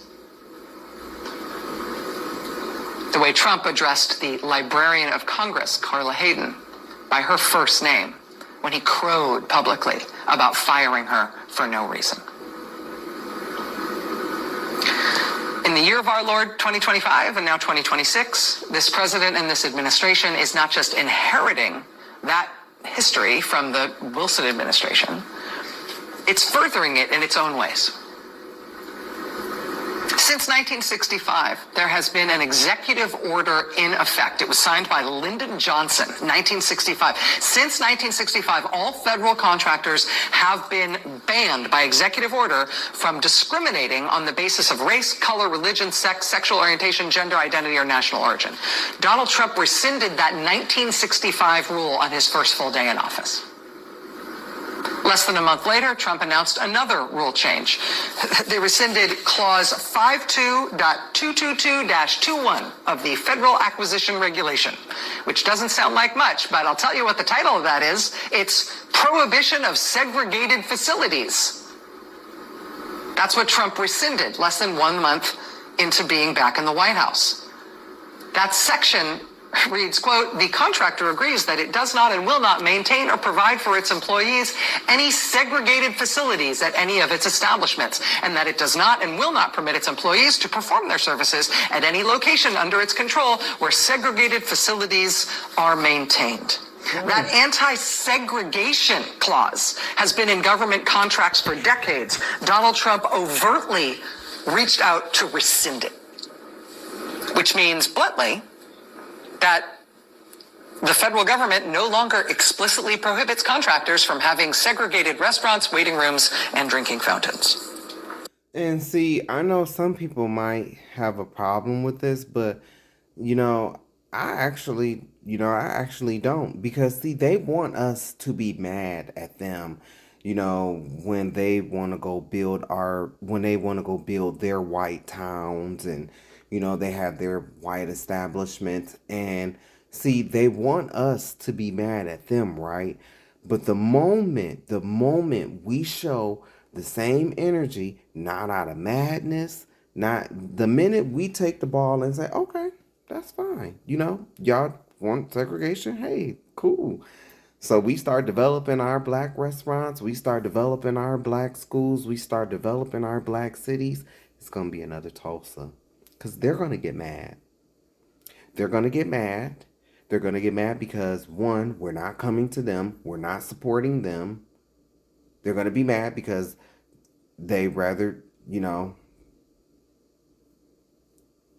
be hateful, and now they're stuck with poor ass entertainment like Kid Rock with his sleazy pedophile ass. According to those lyrics talking about underage girls, yeah. So we seen this. Anytime they try to be hateful, they come out with egg on their face. And then when we do develop our stuff, they want some fine soul food. Cause with the segregation, yeah, you take Paula Dean, and we gonna keep the black woman, Miss Dora, who she got the recipes from, cause that come from us. And they gonna get hungry. They want some of that good soul food. They gonna want some fried chickens and watermelon, even though they like to make fun about it, towards us, when they love it too. They love fried chicken and watermelon too. I never got that shit. I've seen whole fucking picnics of white people fucking up some fried chicken and watermelon. But it's a stereotype for us. When they love it too. Just as much as we do. Just like rap music. When they're gonna want the entertainment, they're gonna want the food. They're gonna get upset because they don't have that. And now, because you've created this law, you did this. You did it. Not black people, you did it.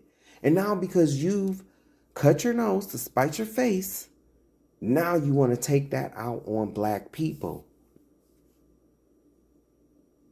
I've already done the work. I did a whole project on this. This is how they act. This is how they act. They do shit like this. It doesn't work out in their favor.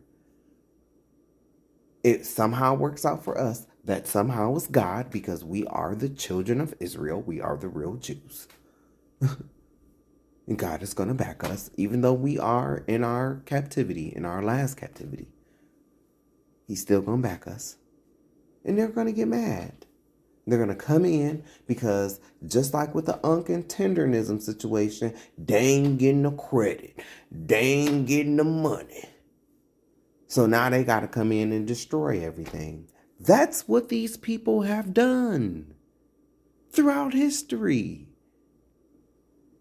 It just seems like there needs to be one more round of reminding people. This is who these people are. You know what I say. I wish we could get Dr. Boyce and Dr. Claw and watch and sit them to the side so they can watch us build a Tulsa. Just so they can see these white people come in and bomb it again. Then that's when I'm going to look to them. Now, what's your idea, sir? What's your idea now? What's your idea? Because, see, these men have become docile. Yeah, they got all the plans for the cities and stuff like that, but they want to skip over the main part. What is we's gonna do when we get these cities and they decide to bomb us like they did before? They don't want to deal with that. They don't got an answer for that. I do. If we came back together and we united, and we learned what we did in our past, what our forefathers did, what our ancestors did, and what we did to God and what we did to the Son of God.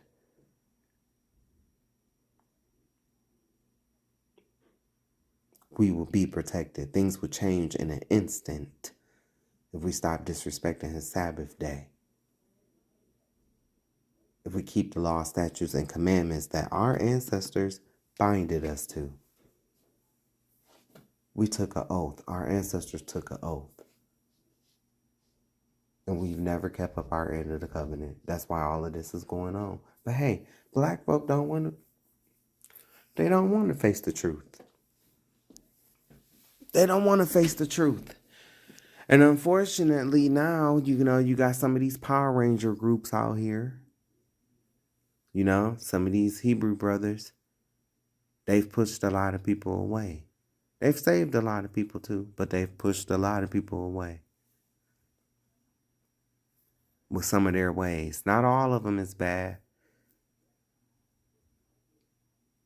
but there's some out there. Got these white women out here kissing on their boots, you know. When some they had these white women kissing on their boots, and some of these people are demons in Hebrew clothing with wearing fringes.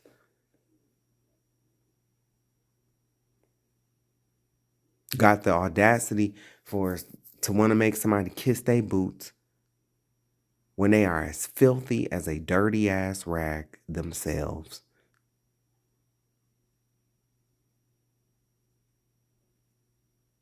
So, yeah, I'm not one of those Israelites. I don't believe all white people was going to hell.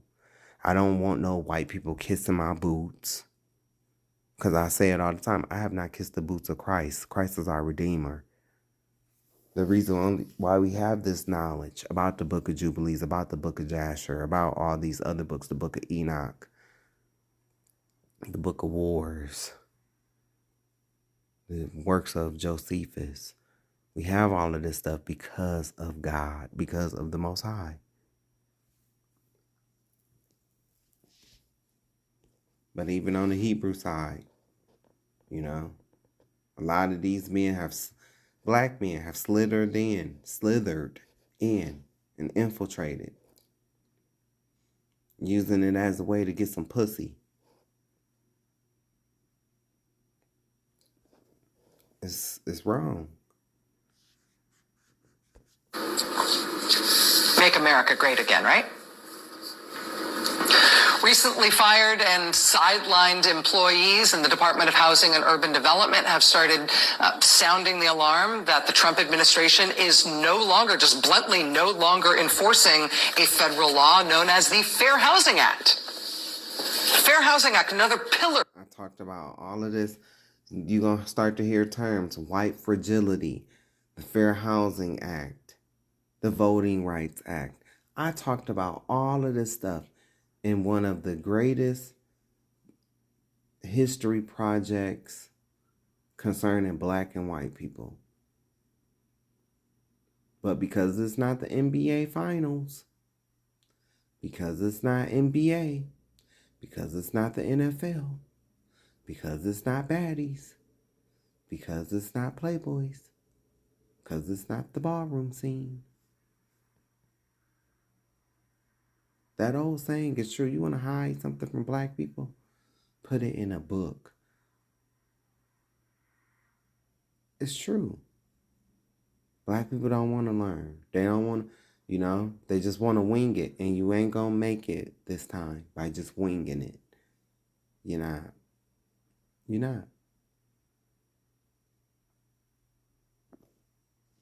I talked about all of this. Fair Housing Act. White flight. I talked about all of this. Of the civil rights movement. Oh, and I gave it to you for free. And I gave it to you for free. That's the crazy part about it. All these other people is out here. They want to charge you. They want to, they want to charge you. They want you to spend money. They ask you for money. I ain't asked you for a dime. But I do thank you for your time. I ain't asked you for a dime. And its achievements. The Fair Housing Act dates to 1968.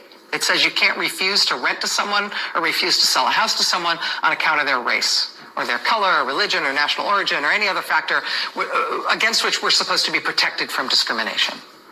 According to current and former employees of the Department of Housing and Urban Development under Donald Trump, they have dropped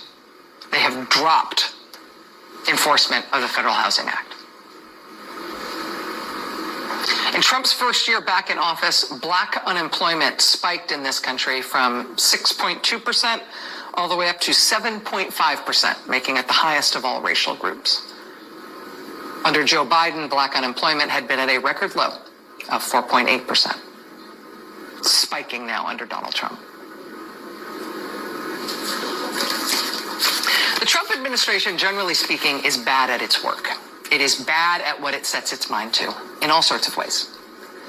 But Black Americans, African Americans, have been targeted by this administration in a concerted way that has nevertheless been devastating, even though the Trump administration isn't good at anything they set their mind to. And that was all before the conservative majority on the U.S. Supreme Court, including all of Trump's appointees, voted to effectively end the Voting Rights Act a few days ago.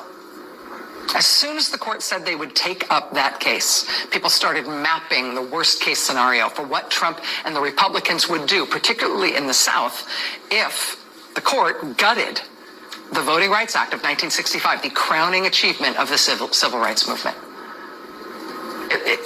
And the before and after looks like the snapback after the end of Reconstruction, after the Civil War. I mean, look at the state of Louisiana there. A third of the population of Louisiana is Black. Louisiana's Republican governor canceled congressional elections that are already underway in that state to rush through new maps that will presumably make sure that even though 1/3 of the population of that state is Black, there will be no Black representation in Congress for Louisiana at all. South Carolina, a quarter of the population is Black. They have one majority-minority district represented by an African-American Democrat, Jim Clyburn. They are going to try to get rid of that one Black district, so that South Carolina is all white, all Republican in representation, while a quarter of the people who live in that state are Black. In Tennessee, 1 in 6 residents is Black. Republicans now want to make sure all 9 congressional seats in Tennessee are white. All 9 of them. They want it to be 9 to nothing, white and Republican. Hey, but Black people, Black people don't want to get it. They don't want to see the writing on the wall. They don't. They don't want to see the writing on the wall. And I get it. Some of my own Hebrew brothers and sisters, they be sitting up talking, voting in this election and stuff like this. And I used to talk the same stuff too. I did. I used to talk the same, and I still do believe in it. What I said, I still do. But this time around, I'm going to put it to you like this. You have kids and I don't. And I don't give a damn what you say. All the Hebrew stuff that you want to speak. You're going to be very hurt if your child gets drafted into the war. You know how you could have prevented that? By voting. By voting. Oh, so you willing to die? Well, guess what?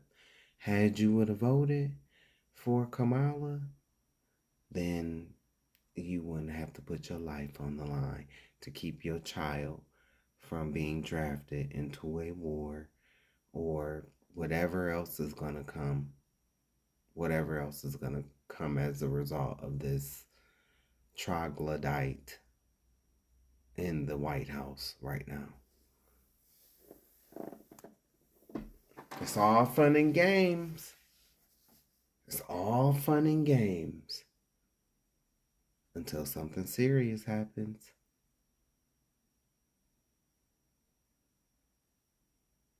I don't have no kids. Yes, I did vote for Kamala.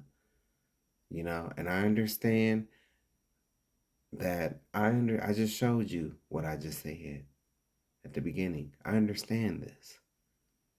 But I also understand the writing on the wall as well in Project 2025. And who was not in favor of that. See, I had to take all of that into account as well. I had to take into account somebody talking about getting a 3rd term. Then I will hear about if he declares war and martial law. And even though I did look up this stuff and, I found out that I seen stuff that said that they would still have to conduct a presidential election. But these people don't follow the rules. They don't follow the rules. You know who follow the rules? Neither Democrat or Republicans follow the rules, but Democrats are more close to following the rules than Republicans are. These people don't follow the rules.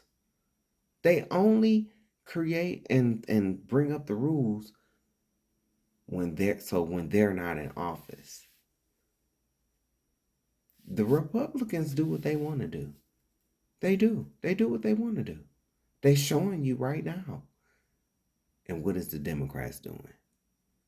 Nothing. You want to know why? Because Democrats are complicit. Democrats are complicit. But I did make an attempt. If the draft comes back, kids are dragged off into war, I did make an attempt. I tried to prevent this from happening. Yes, the Democrats would have been in office, and I know y'all don't like the stuff about transgender, but baby, you have the right. You would still have the right to say no. Let's not get dumb. I don't see too many of your children coming home talking about they girls, and want to have sex changes. Like, come on, man. This was a time where y'all fell for a lot of stupid propaganda. Y'all did. Y'all fell for a lot of stupid propaganda. And it's going to cost us. It's going to cost us in the end.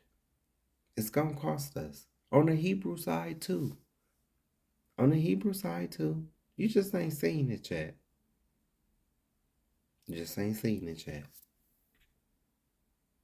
And 1 in 6 people in that state is black.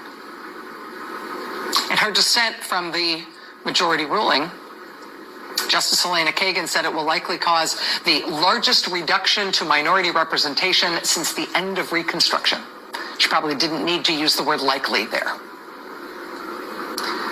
The war on black Americans that is being waged by this president and this Republican Party is one of the only things they have put their mind to in this past year that they've actually done pretty well at. A comprehensive attack on black public officials and black public power. A comprehensive attack on black public officials in the federal government, black employees in the federal government, black representatives in Congress, and now all around the country, where everywhere Republicans are in charge, they are scrambling to make sure that black public officials can no longer hold office.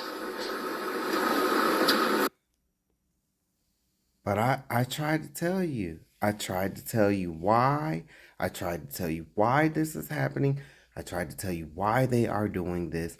I tried to tell you who these people are. I tried to tell you who you are. You didn't want to believe me. Because I'm not Bishop such and such, and I'm not pastor. But looks like Little John was right this whole entire time.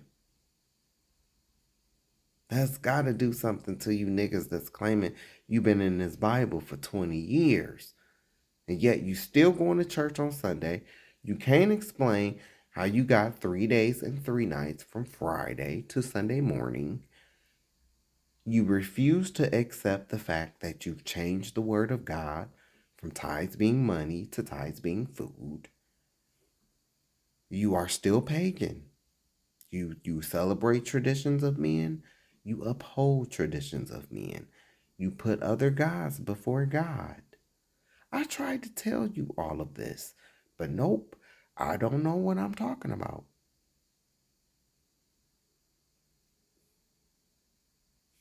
Looks like I was right in the end, though. But you want to know why? You want to know what I want to know? Why Creative Flow of Dollars ain't told you this stuff? Why TD Jake the Snake Mistake ain't told you this? Why Joyce Joker Face Michael Myers ain't told you this stuff?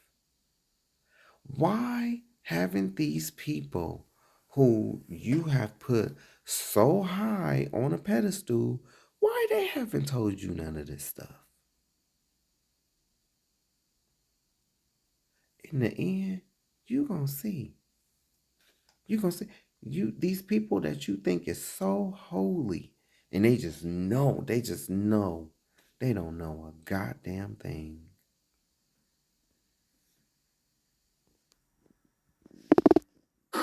We're going to talk tonight about the pushback against that and the strategies to make them pay for it, both in Louisiana, which is ground zero here, and around the country.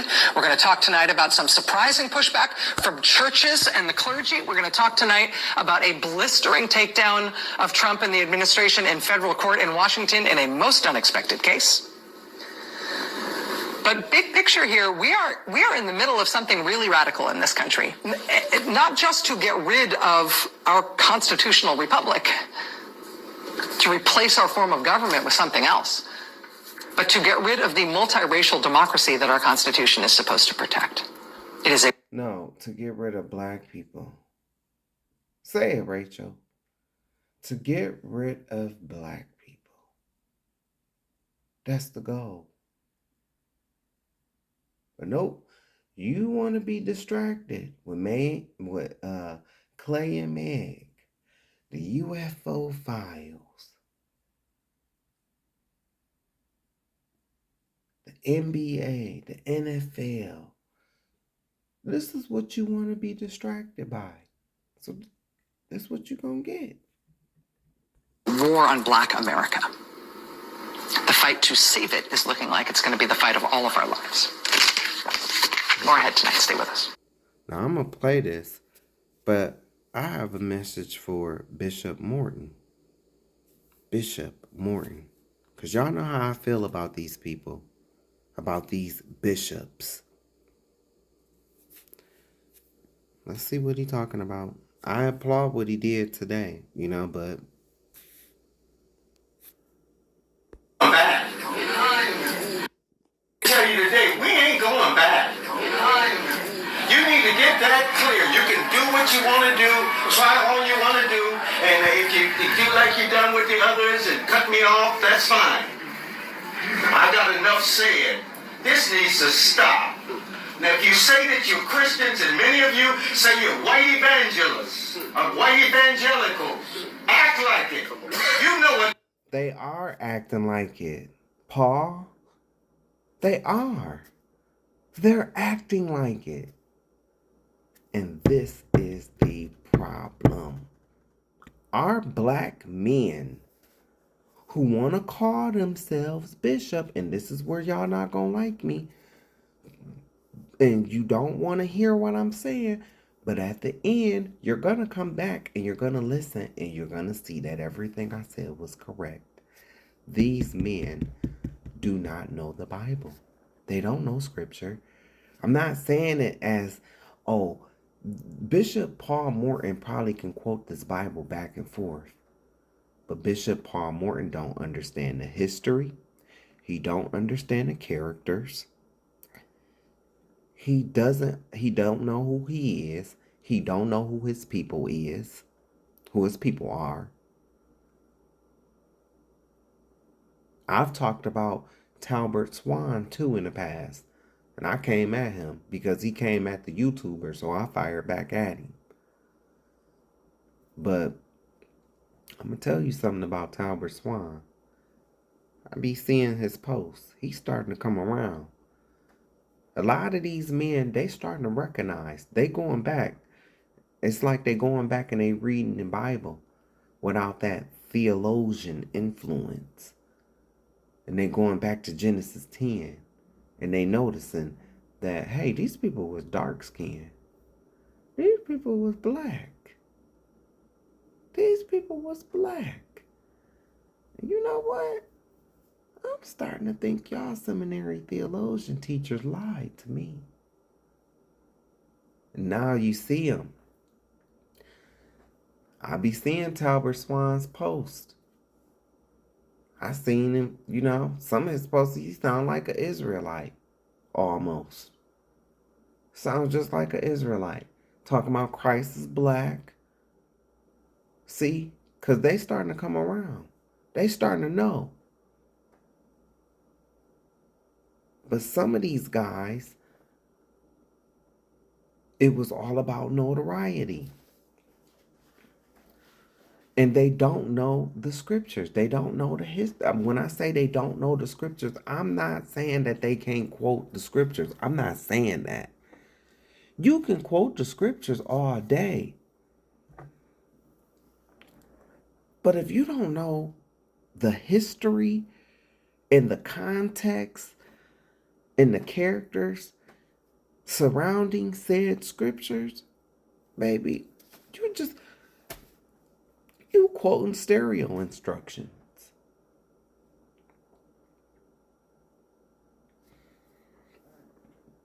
These white evangelicals, they are acting like white evangelicals.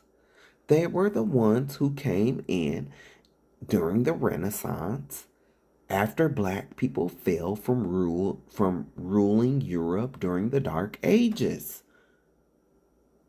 That's right. Black people ruled Europe during the Dark Ages. When the Renaissance came about, that's when those troglodyte Neanderthals came out of the caves. And the reason why they were granted the power that they were granted was because we were disobedient. We never kept up our end of the covenant. One, and they made deals with certain entities. Two, these white evangelicals, they're the ones who gave you a white Jesus. I've talked about this. The Bible says. Hello, I'm Bishop Paul S. Morton. Today, a very upset Paul Morton, because I do not like anybody degrading my Jesus. But, you know what? Mentioned white evangelicals because the polls say the majority of you still support Donald Trump. And the majority of blacks don't. But black or white, if you cannot call out the guilt of this out-of-control criminal, shame on you. And Paula White, shame on you to compare my Jesus to Donald Trump, a guilty, convicted criminal. 1 Peter 2:22. Hold on. See, because what I have, my problem with you, Paul Morton, is you talk about your Jesus, right? So I have some questions for you, Paul. I have some questions for you. Because, see, you mad, but I'm mad too. I'm mad at the same people that you are mad at, but I'm also mad with people like you as well.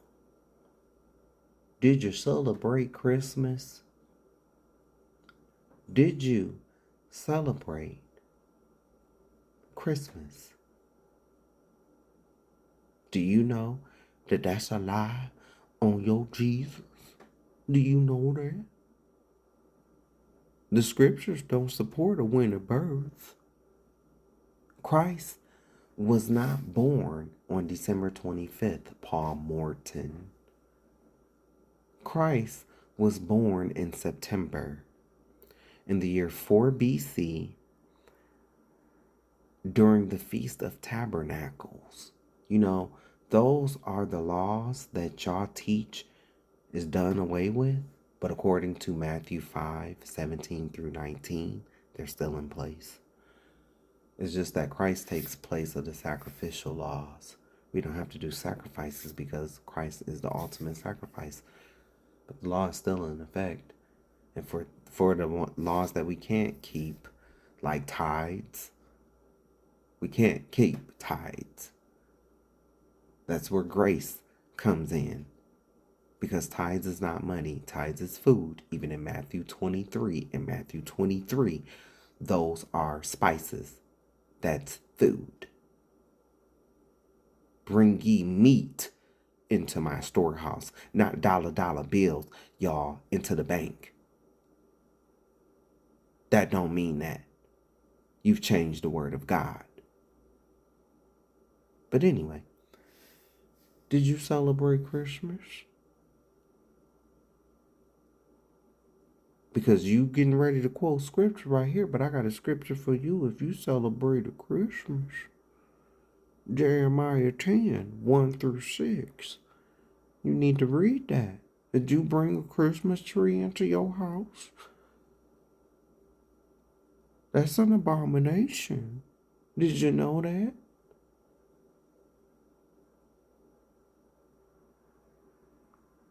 That's a lie on your Jesus. You probably got kids. You probably be upset if somebody went around lying on your kids, saying your kids was born on a different day than what they was actually born on. So how do you think God feels? And then you go out and you celebrate this stuff. And Christmas was not always called Christmas. It was called Saturnalia. Did you celebrate Christmas? Did you celebrate Halloween? Oh, I'm sorry, fall harvest? Or trunk or treat for the kids? Did you take part in sacrificing kids to Baal and Moloch? Because that's what you're doing if you putting your costumes on those kids. You sacrificing them. See, these are all issues that you don't think is big, but it's very big to God, and that's why we're in the situation that we in. But y'all don't want to see that, because you want to uphold your traditions of cave dwellers. Did you celebrate Thanksgiving? Did you? Did you celebrate Thanksgiving? Did you celebrate a time where these same people that you arguing with, their ancestors, were kicking the heads of your ancestors around in the streets? Did you celebrate that and then got the nerve to say that it's about giving thanks to God when you've already rejected and neglected all of God's holy days that He established? Not little John, not the pastor, not the church, the Most High. The Most High established these. I'm just telling you about them. Did you celebrate Thanksgiving? The slaughtering of your own people that look like you, that's your skin color? And then got the audacity to say it's about giving thanks to God while neglecting the days that God told you to give Him thanks on. Because I know you're a Sunday worshiper. I know you worship on Sunday, and I know your excuse you're going to use that you can worship God on any day. And I hear you when you say that, but you're still not doing what the Most High said do, because the Most High said to rest on the Sabbath day and to have church on the Sabbath day and to worship Him on the Sabbath day. But see, you under the Roman Catholic Church, and that's why you in church on Sunday. Did you celebrate Thanksgiving? Because that's not in the Bible. Did you, when you celebrated Thanksgiving and Saturnalia, Christmas, did you have swine's flesh?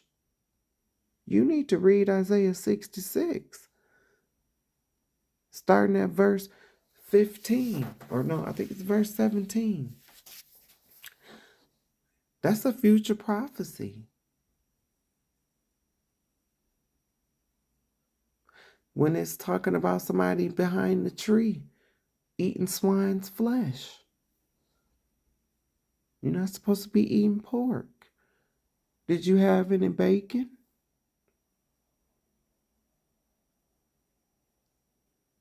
See, you want to get mad, Paul, but you don't want to keep the law, statutes, and commandments of the Most High.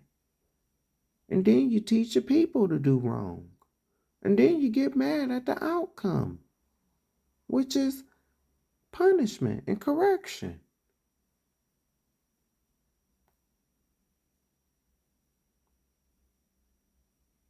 But you talking about your Jesus. You talking about your Jesus. Did you teach a resurrection Sunday this year? Can you explain how you get 3 days and 3 nights from Friday to Sunday morning? You claiming this to be your Jesus, but it look like you teach lies about your Jesus. How you think your Jesus feel about you teaching lies about him?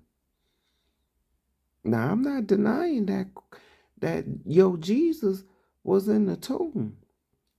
And I call him your Jesus because I know him as Yeshaya. That's his Hebrew name. That's his real name.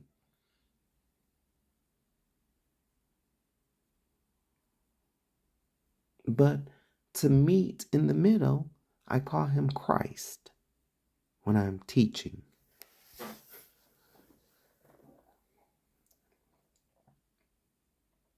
But did you teach that your Jesus rose on Sunday when that's not the truth?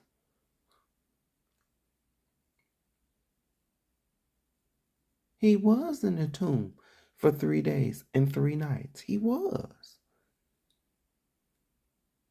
But Friday to Sunday is not 3 days and 3 nights.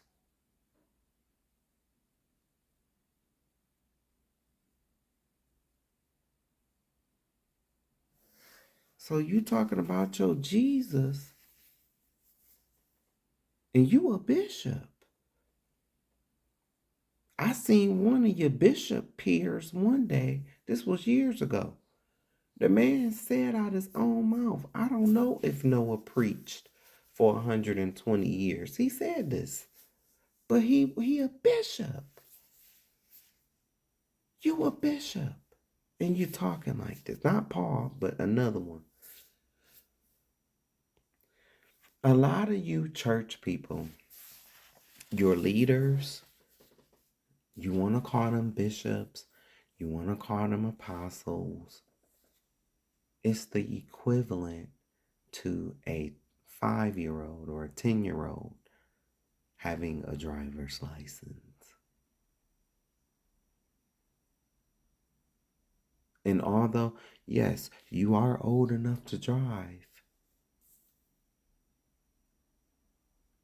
and you are grown, but what I'm saying is, your knowledge when it comes to the Bible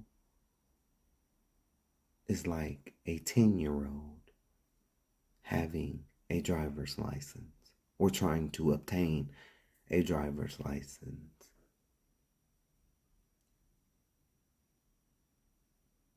And that is why we are at where we are at today.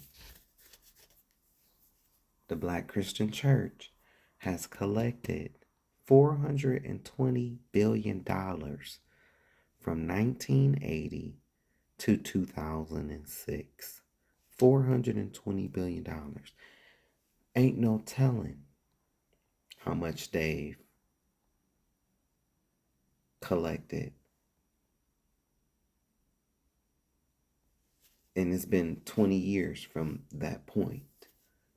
It's been 20 years. That's 9 point, I did the math. I think it's like 9.333 billion, 333 million, 333,333 dollars And third or third cent? No.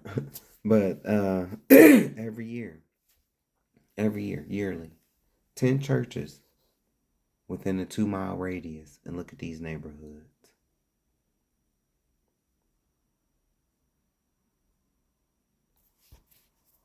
It's judgment is gonna start with the church and these bishops and these apostles and these pastors and these deacons. And they are not prepared. Many of them are not prepared. They're not. A lot of them. Remember in the Bible, and I've talked about this in my videos. In the Bible, Christ even said that many are going to say on that day, Lord, Lord. And he's going to confess, depart from me, I never knew you, ye workers of iniquity. Many people are going to, Lord, Lord, I thought I casted out demons in your name, Lord. I fed the people in your name, Lord. Depart, I never knew you. And they not going to understand. You sat up and lied on this man. You celebrated traditions of men that lied about his birth. I was told by men of Bishop Paul Morton's stature, I was told, oh, can't nobody find the birth of Christ. Can't nobody find out when Christ was born. No, just say you was too lazy to do it. I was told this.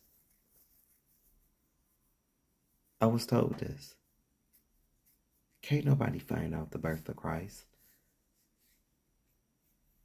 The only thing that's off the table is when Christ is coming back. Don't nobody know that. Not even me. I don't know. No man knows the hour. Nobody.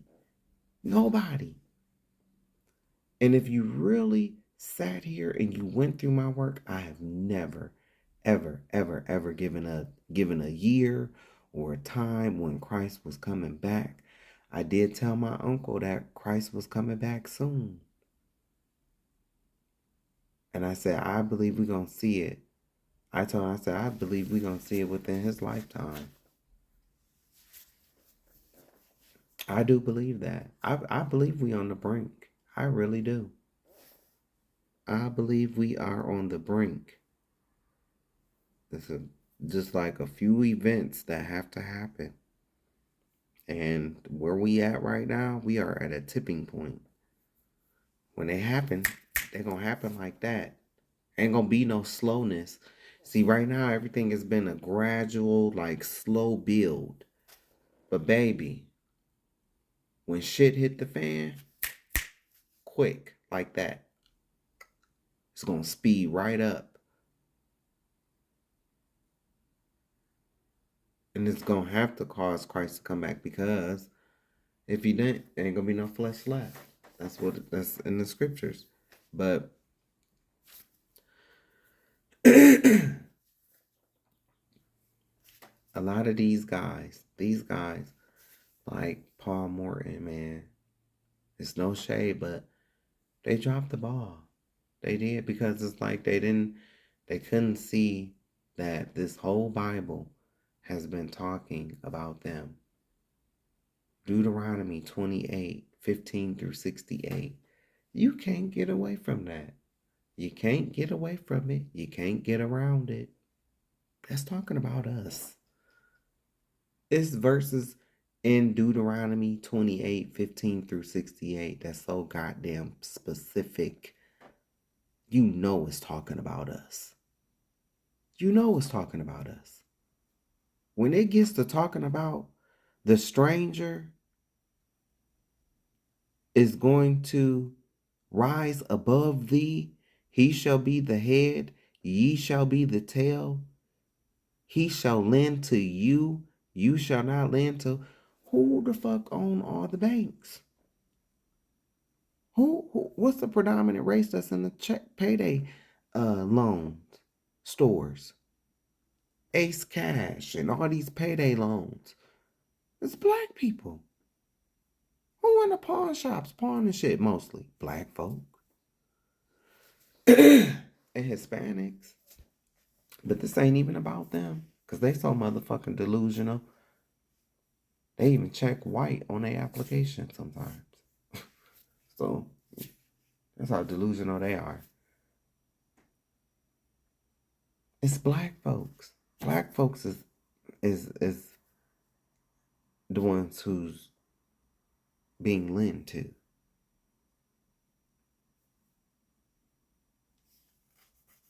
It's literally telling, it's scriptures in there that literally tell you your kids shall go into slavery. I mean, it's literal stuff in here that's so specific to black people that you can't explain it away. You can't. The DNA tests that they've done on the Israelis that are living over there, they're Eastern European Ashkenazi Jews. I don't even think they're actual Semites. They don't have ancient Hebrew DNA. Without getting too semantic, or at the risk of getting too semantic, does it matter that the Jews are not Semites, or does this phrase anti-Semitism just means hatred for the Jewish people? They're Ashkenazi, they're Eastern European Jews. And so when he's saying he's coming to redeem, while he would say, redeem Israel, oh God, out of all their troubles.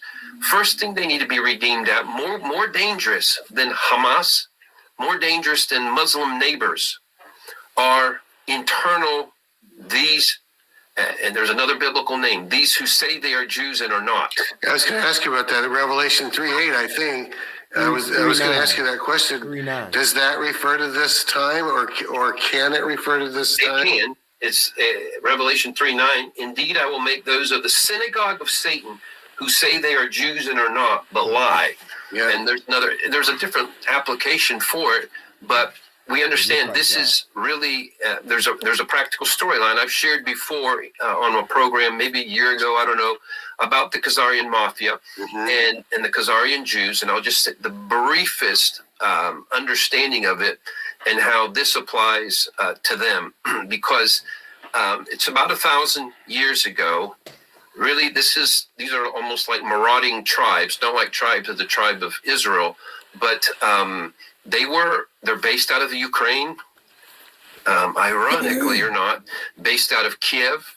And these were those that would go around, take new lands, and they were known, they had brought the Babylonian religion with them. They were doing cannibalism, human trafficking, no boundaries, sex interaction. They were so wicked that the story goes that he who led, I believe, is a czar of Russia, when he had won a battle against him, gave him an option. And in some way or another, this is a truth that they were told, again, 1,000 years ago, you must choose a religion. You all are worthless people. You're not training your kids into any kind of civility, reasonableness. And he gave them a choice of the three Abrahamic religions, and the three Abrahamic religions being either, at the time we'd say Catholicism, Christianity, the other one is Islam, and the other was Judaism.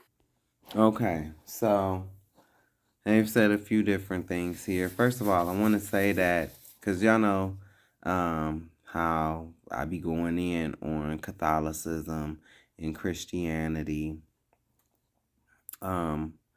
When Catholicism first started, it wasn't what it is today. Like how you see the white popes and all of this stuff. It was not that. The first five popes were actually black. Okay? The first 5 popes were black. And so when Catholicism started, it was good. When Christianity, quote unquote, first started, it was a good thing. But it's been corrupted. It was infiltrated by people that look like this. Like people that look like this. Okay? It was infiltrated by them. Okay? And then I've told you this before. I've said this for 10 plus years now. The original Catholics, the Catholics would be the ones who invent Islam. Before the 6th century, there was no such thing. Before the 6th century, there was no such thing as a Quran. There was no such thing as Islam. Okay? Before Islam, they practiced something called Persian mythology. And then Zoroastrianism or Zoharism or some shit like that. That's what they practiced. They had 364 gods that they worshiped because there are 364 days in a year, 52 weeks in a year. And so they had a different god each day that they worshiped. So the Roman Catholic Church came in and they found Muhammad, gave him some money, turned him into a quote-unquote prophet, made a story, and got rid of all the other gods and the idols because by this time the white people had took over the Roman Catholic Church and they became the Roman Catholic Church. And so they wanted an offset of people who were going to go into Africa to slay the real Jews. This is how many of our people were forcibly converted into Muslim. Okay? I talk about all of this. I talk about all of this in my videos.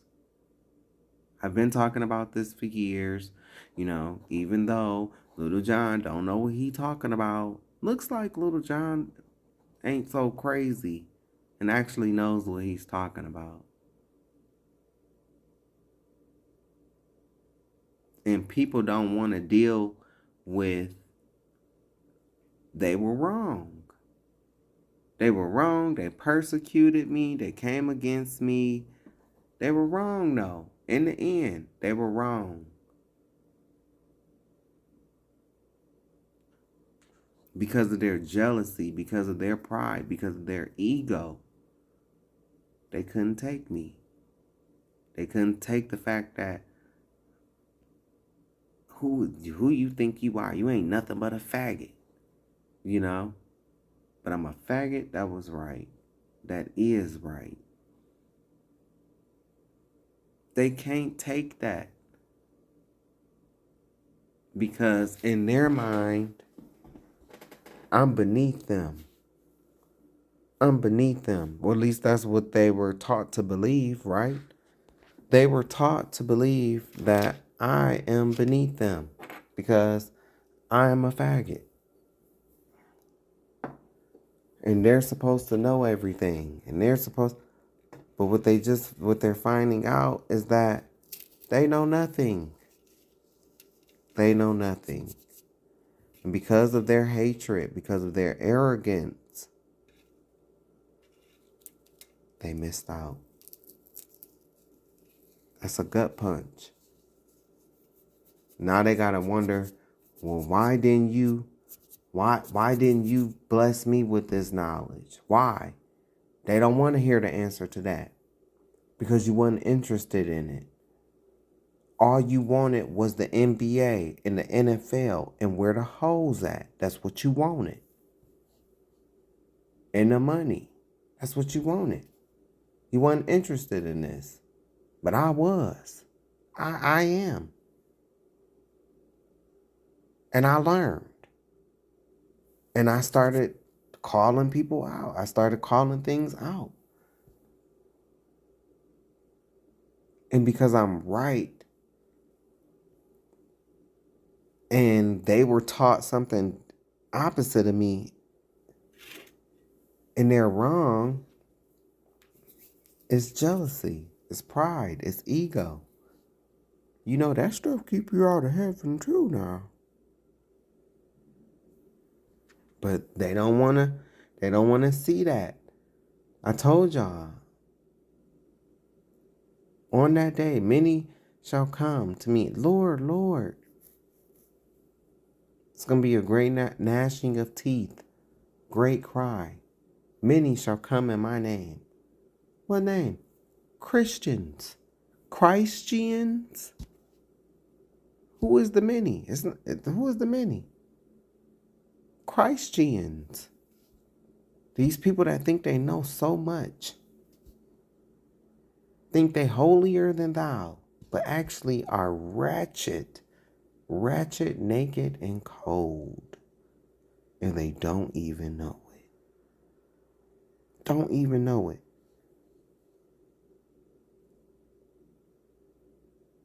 Aunts be jealous of you. Why my kids don't know this? Because your kids was too busy being pedophiles. Your son, then your daughter's a false ass preacher that married a fat ass tubby lard pedophile. And both of them are cons. Scam artists. Who don't know the word. That's why. That's why. But they don't want to hear that. They don't want to hear that. But I'm somebody that actually read this Bible and I studied. And I didn't do it for personal gain. I just did it because, I mean, I'm grateful. I'm grateful for everything I know, everything that I have learned. So, and I ain't perfect. This journey been long and hard. There's been plenty of times where I wanted to give up, but I didn't. I mean, here I am, still making videos. I might not post as much on social media, but I've posted. I've done it. I've slayed in the comment section. I don't do this stuff no more. It's not worth my time. I'm past that. Now I am in the mode of sitting back and watching the stuff come to pass, and people are going to start to see it for themselves.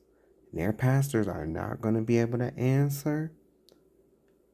And there's going to be certain people that's going to remember a time when their little faggot cousin, when their little faggot brother, when their little faggot whatever I was to them, was saying this stuff. They nephew, their grandson, their brother. They're going to remember. Nah, Lil John was talking about this. Why I didn't listen? Because they was jealous and hateful. Everything that they try to make me out to be, baby, that's actually them. That's actually them. And you are boo-boo the fool that fell for it. I'm just glad I got away. And I won't never come back. No, thank you. See, because now we at the part of the video, right? I showed you the pictures. Remember that picture that I showed y'all earlier? I showed you it had the white dude on the horse and it had the blue, like, the white man was on the horse in the armor. And then it had the blue writing or the blue background with the writing on it going down. It was towards the beginning when I was showing y'all pictures about the Jewish people. On the pictures, it talks about King Bulan. Who is that? Who is King Bulan? Who is King Bulan? Do you know who King Bulan is, Pastor? Of course you don't. Of course you don't. But hey, Little John don't know what he talking about. He crazy. So, hey, you know. And it's sad because it's like these people are gonna have to deal with. Whether they show it or not, they are gonna have to deal with internally or externally the fact that they had a prophet amongst them that came from the midst of them. And how did you miss the mark? How did you miss the mark?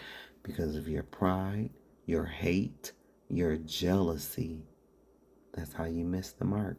Some people hate me so much that they'll never, even though the writing, baby, 1 + 1 = 2 in front of their face. But because it's me writing it, no, that's not right. But everybody know 1 + 1 = 2.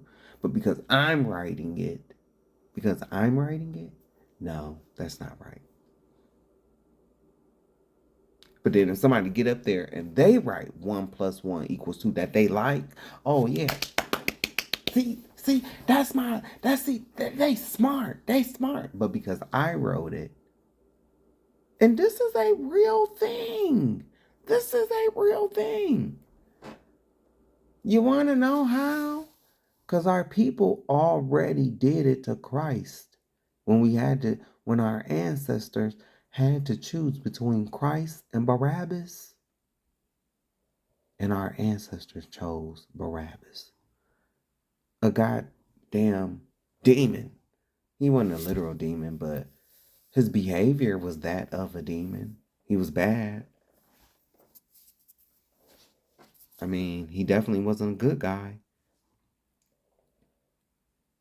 But our people, and then even when you go back and you read the story, it'll tell you it was members of like the council that was against Christ. They were white. They were them fake white imposters that was brought back into the land in 2 Kings 17 verse 24. Read about it. They were brought back into the land. By the time Christ came, those were the people that he was going up against. They were white. Christ was black. Same racial shit that's going on right now. How they gutting the Supreme Right Voting Act and all of this stuff. It's the same stuff that Christ was dealing with. From white folks. Christ was crucified by white Roman officers. Who's shooting black people down in the streets today? White Roman police officers. It's the same stuff that's been going on. You just don't want to see it because you're too worried about putting on your Sunday's best and shouting while looking down at your feet while you dancing. That's all you concerned about. You think you done had a good day at church if you got your shout on. You a dummy. You're a dummy. You're a dummy. Y'all, the same stuff that I'm telling you. I've talked about this for 10 years plus. I told you, you need to read Genesis 25. You need to read Genesis 27 and pay attention to verse 41. That promise that he made, that's what they've been doing. That's what they've been doing. But Little John don't know what he talking about. Of course he not. And so they, in a very pragmatic way, the Khazarians chose Judaism because the Pope was and the Vatican, they were very hands-on, forcible conversions, and so it was not a light thing to go under that, nor was it Islam. It's a heavy yoke on both, and so Judaism would leave them alone, and so they did some things of incorporating some level of they weren't, first of all, they were not Semite. Here's what I would like to say to you, Rabbi, since you're quoting scripture, okay? The one that's relevant to me is woe unto them that call evil good and good evil, that put darkness for light and light for darkness. And if you'd like to dive into a little more scripture, I think what's relevant is Revelation 3:9. Behold, I will make them of the synagogue of Satan, which say they are Jews and are not, but do lie. And I'm speaking directly to you, Rabbi Shmuley. Revelation 3:9. Behold, I will make them of the synagogue of Satan, which say they are Jews and are not, but do lie. Revelation 3:9. Behold, I will make them of the synagogue of Satan, which say they are Jews and are not, but do lie. And I'm speaking directly to you. So what you have here is an Israelite. This is the real Jew. See? This is why you have to know who these characters are from the Bible. You can't just quote the scriptures. You have to know the meaning, who the people are, and everything else surrounding it too. This is the real Jew telling the fake Jew. See, telling the fake Jew, who is really the same as this person right here. These two men, they're the same people. They come from the same progenitor, Esau. The real Jew is telling the fake Jew that they're the synagogue of Satan. The jig is up. God is doing this. The Most High is doing this. God is in control. God is doing this. But hey, you told me I don't know what I'm talking about. But it's so funny how I've been talking about this stuff for 10 plus years, and now we're seeing it play out in mainstream media. And you think that you're going to sit quiet. You think you're going to sit quiet and, like you've been being silent this whole time? There's going to be a punishment for rejecting. There's punishment for those who reject the word of God. And I'm telling you, my family was some of the first people to hear this information, and they rejected it because they rejected me. It's gonna be like Noah's Ark. Noah had cousins. Noah had aunts. Noah had uncles. Noah had brothers and sisters.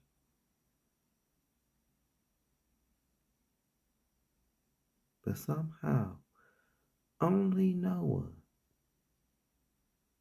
his wife,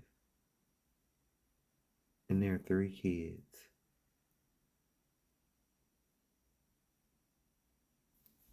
And it was somebody else too.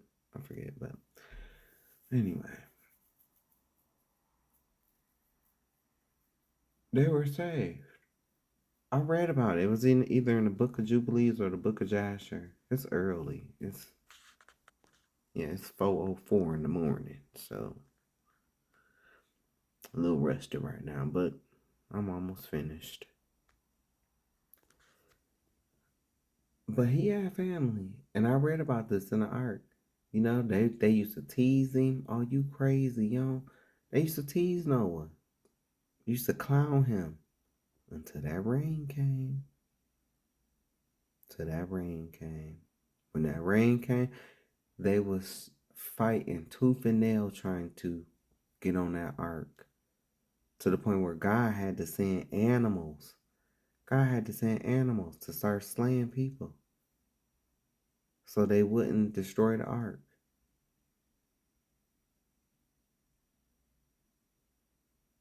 It's unreal. Those was the people who was caught up in the NBA, in the NFL, in Maury in the first 48 hours, being gangbangers, fighting over colors, corners, shoes.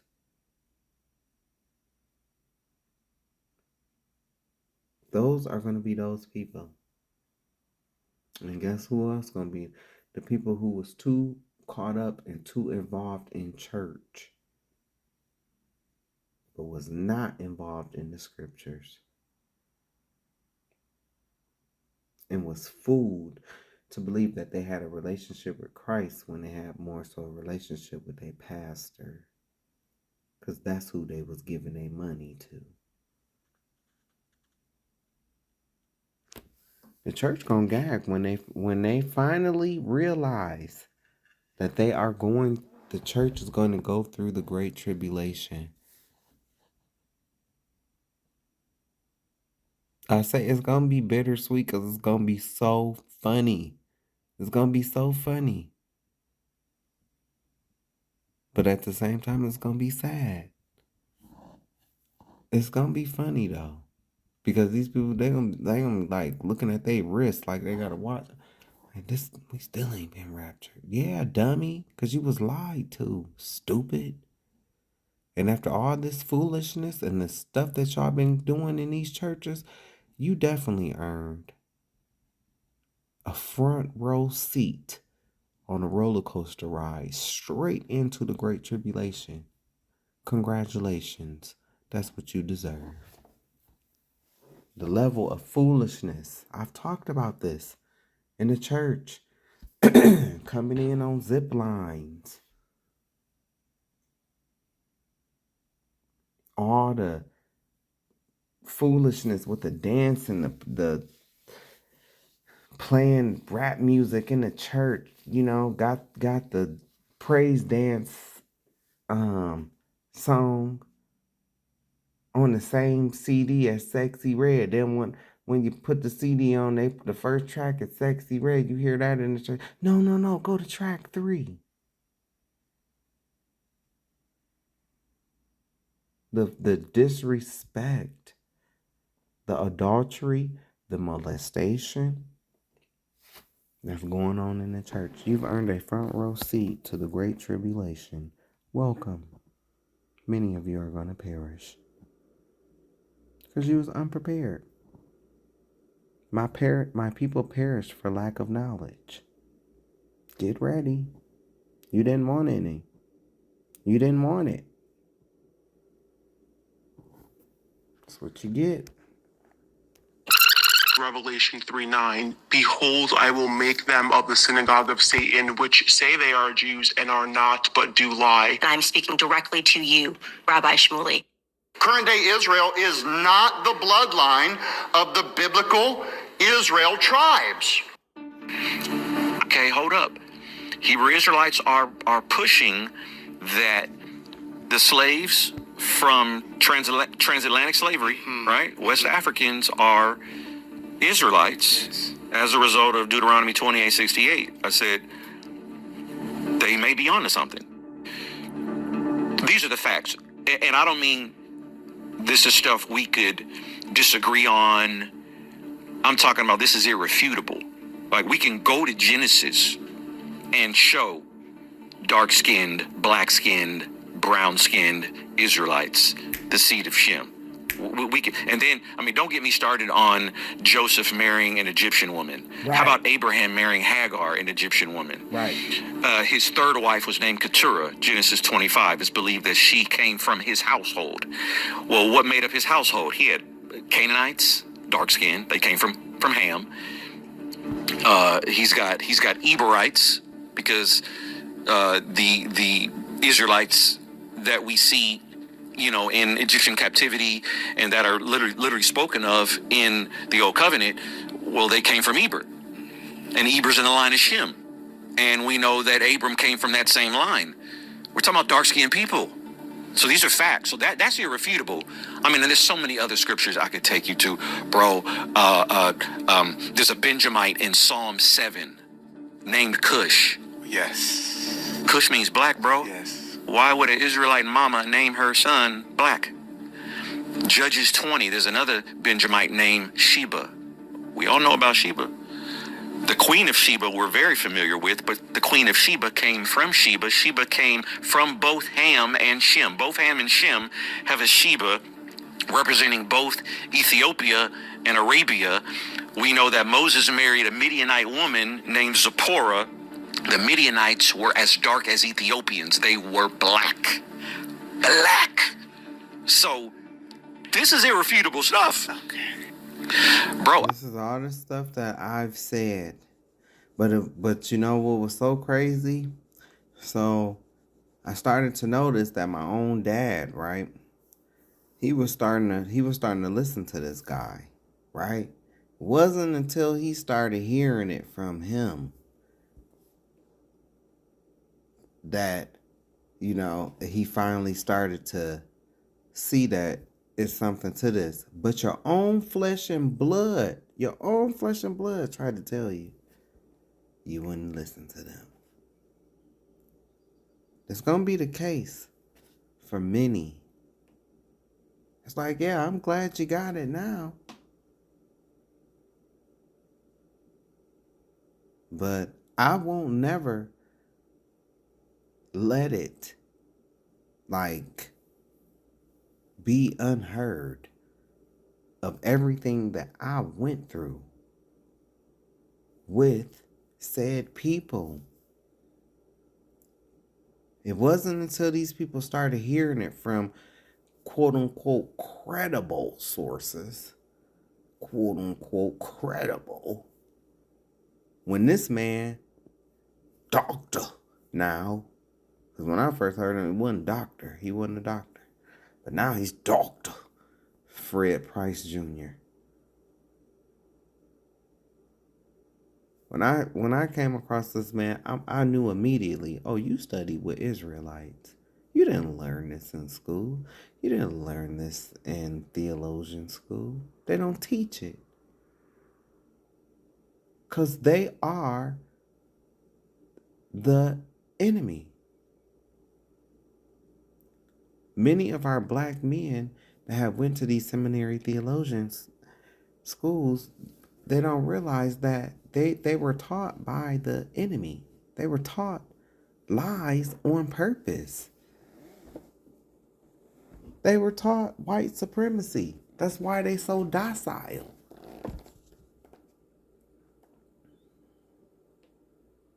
Even to the point where it's on some stuff, he still straddled the fence. I've seen this interview or bits and pieces of it. He still straddled the fence on some stuff. Why? I don't know. I don't care. But I noticed this. And before I never heard of this guy coming up. I've never really even heard of his dad until I started researching the truth, but I damn sure didn't know about him. Until my dad started. Why? And I told my dad, I said, he studied with Israelites. This is all the same stuff that I'm saying. But you can't receive it from me. And I'm your son. So what does that say about you? What does that say about you? Do you really have spiritual discernment like you think you do? You don't. Are you really as well versed in the word as you think you are? You are not. But don't worry. Don't worry. You are not by yourself. There's plenty of men of your age range that think and act just like you do.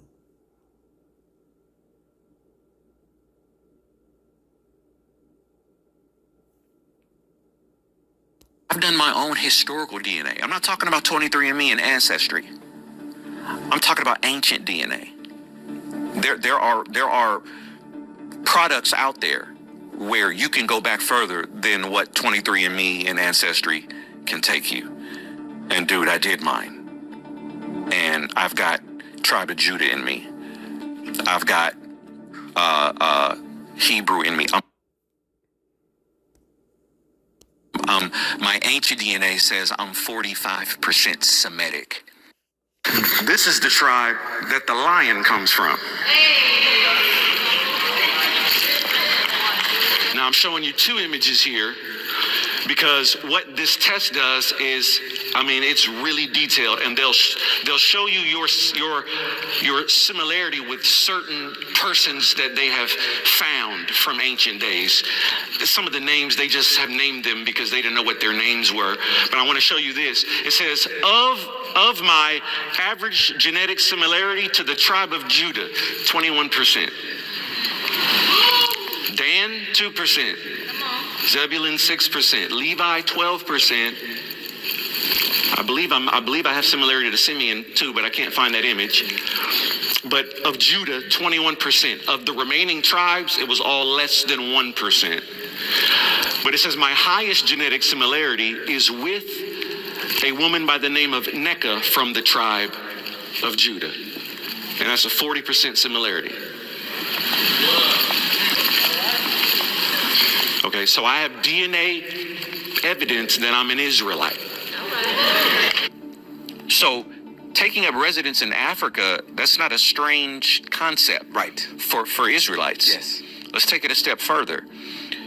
Ham is the father of the northern African nations of today, right? So from Ham, we get Cush, right? Cush is Ethiopia. Yes.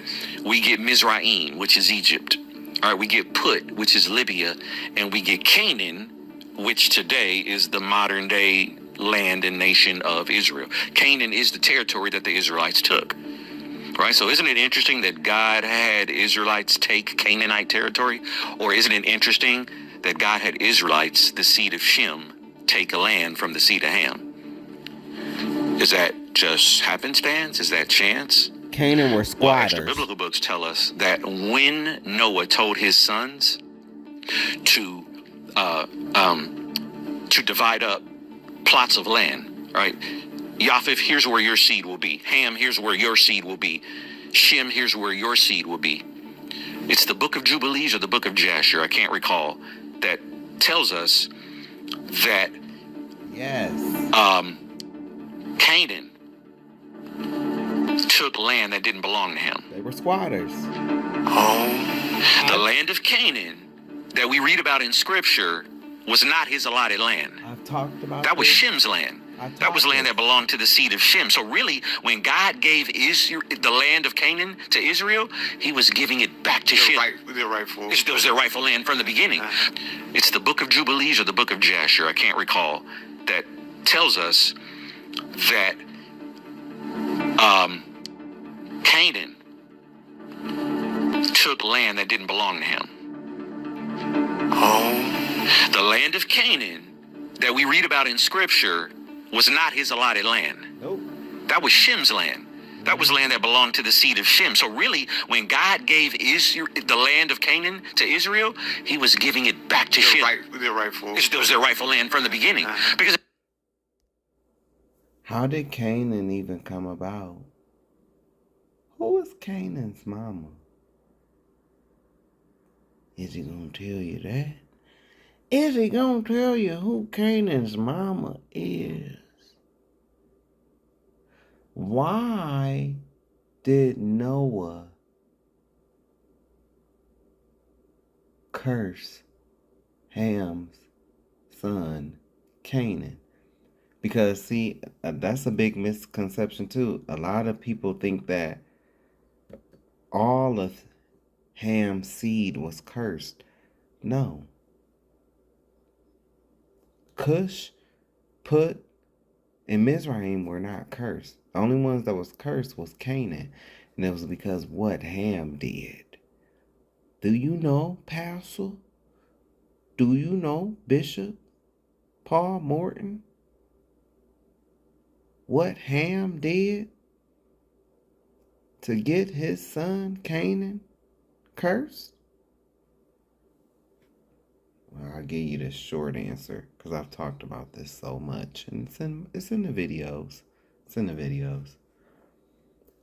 Well, in the Bible, they use a phrase called uncovering thy nakedness. And Ham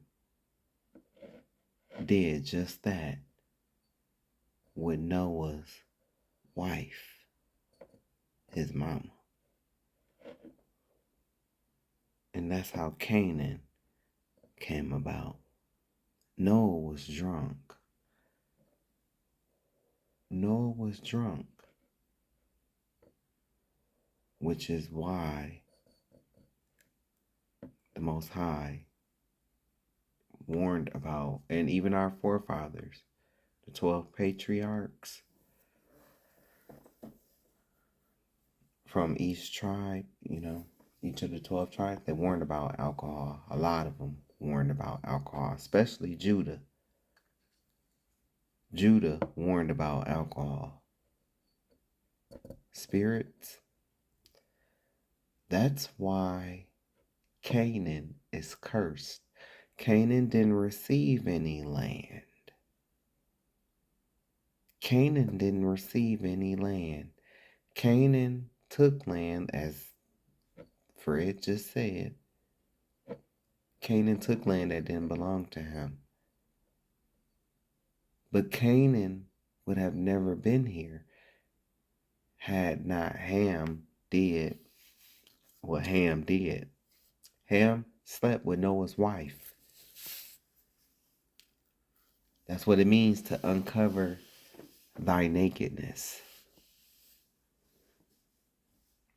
See, a lot of some theologians will make you think that Ham saw Noah naked. That's not no, that's not what that was. That's not what that was. And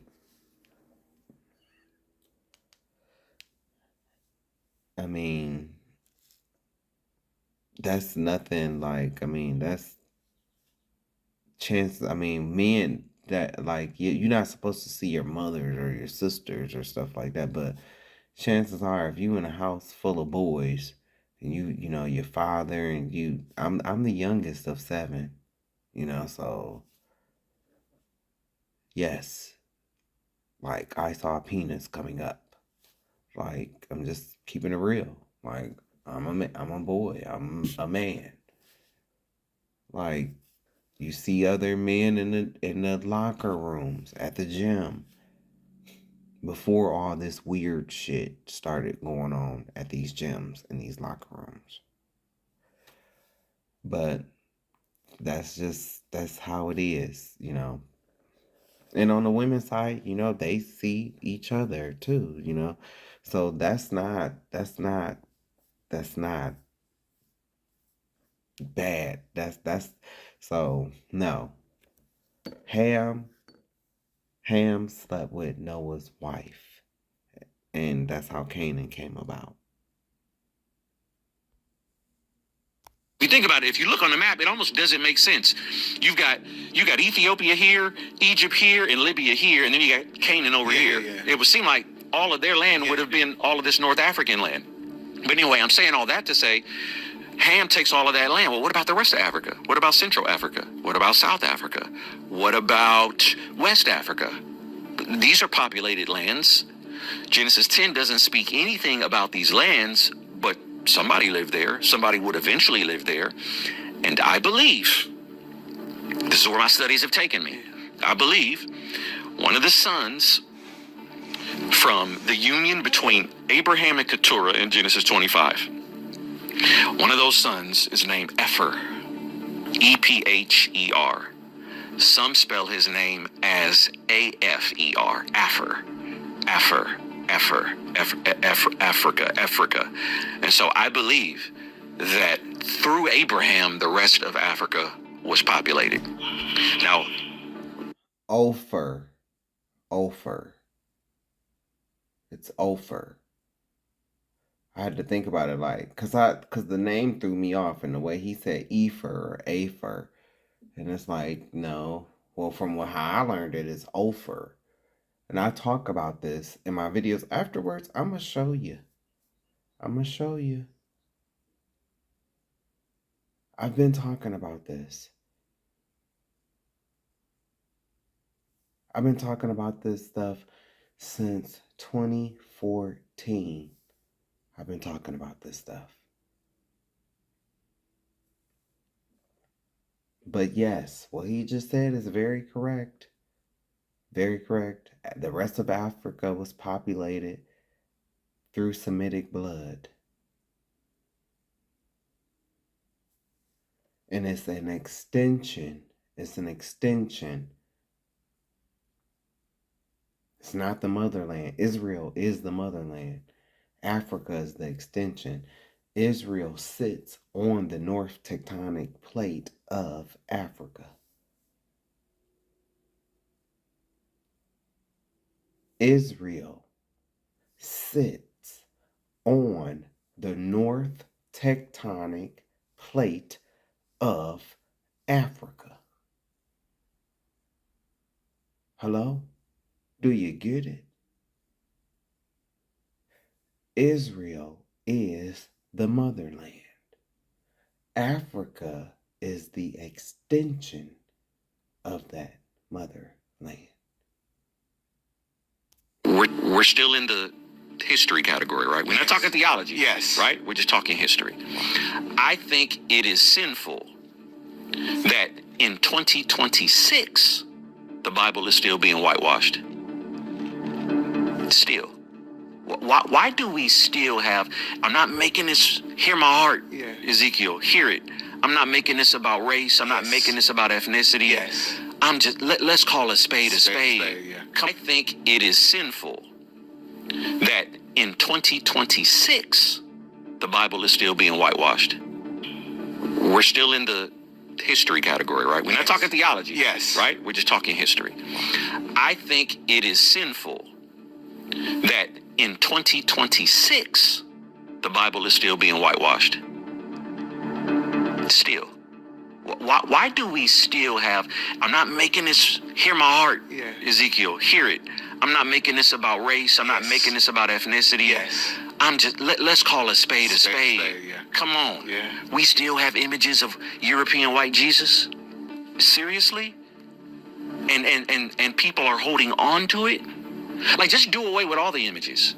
Oh, right. Just do away with it. Right. I mean, rather than lie. Rather than lie. And so then when we have white Jesus, now we've got white disciples. Right? Why do we have pictures of white Adam and white Eve? Come on now.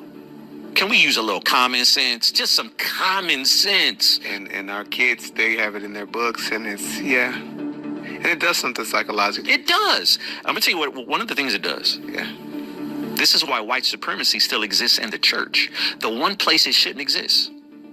If white supremacy exists in any other pillar of society, understandably so, because that's the world. That's the world system, and the adversary runs the world system, but it should not exist in the church. And when you have images of white Jesus, let me tell you the mindset of some folk. I'm not saying it's everybody, but the mindset of some folk happens to be, well, if Jesus is white and I'm white, I must be closest to him. And everyone else who's not white comes after me. I'm not.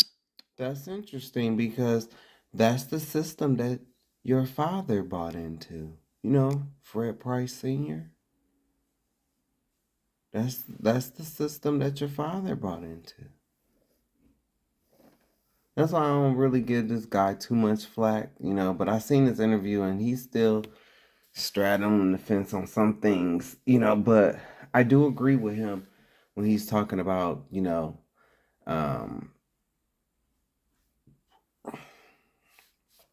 the Israelites on some things, but he need to understand that all Israelites are not the same. We don't all believe in the same thing. You have some Israelites that only believe in the Old Testament. They don't even believe in the New Testament. These Israelites that are black and they believe in the Old Testament only, they are going to hell. They are. They're going to hell. Okay? I'm not here to even, it don't, that's why I create the videos. I tell them, type, hey, watch the video. If you can't get out what you need to get out of that, then I don't know what to tell you, brother. Because one thing I'm not about to sit up here with nobody who don't even believe in Christ. And for what? For what? To me, you've already made up your mind.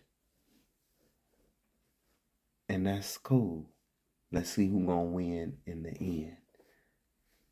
Because it's definitely not gonna be you. I have Christ. I know that I win in the end because of Christ. They don't have Christ. There is no hope for them. None. So I'm not going to waste my time. You have some Israelite groups. They believe that they believe in the New Testament. They do. They believe in Christ, but they believe that all white people are going to hell. They believe in all the other races, they're going to hell. They believe that all the 12 tribes are black people, and that's just not right. It's not. Because the scriptures don't say that all white people are going to hell. Now, when I say this, they tend to stop listening when I say this. I'm not saying that white people are going to be in the kingdom like we are on our level. I'm not saying that. That's not what I'm saying. But what I am saying is that there are going to be servants. There are going to be servants in the kingdom who serve.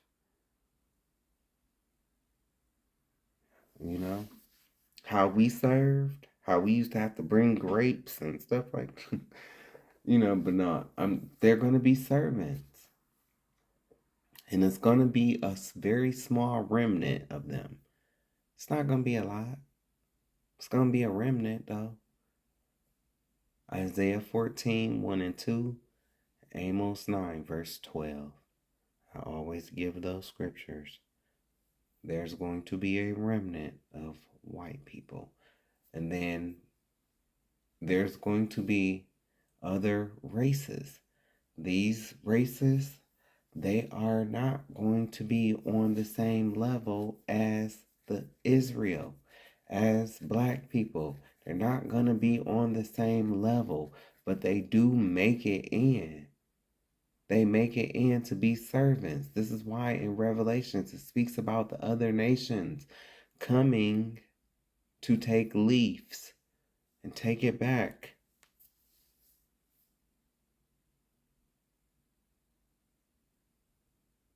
So you have some Israelites, they believe that all white people, they believe that all the other races, they going to hell. This is going to be a black utopia. All black people, dark-skinned black people even. And the scriptures just don't support that. So, I've told you what I believe. You have some Israelites out there, they believe in polygamy. They believe in polygamy. They believe they can have multiple wives. They believe, They quote King Solomon. And I want to pay attention to how King Solomon's 700 wives led him astray. They don't want to pay attention to that part. Nope. They just want to focus on the fact that he had 700 wives. So they feel like they should have 700 wives.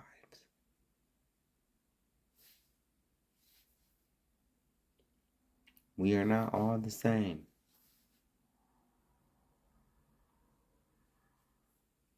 So we don't all believe in the same thing.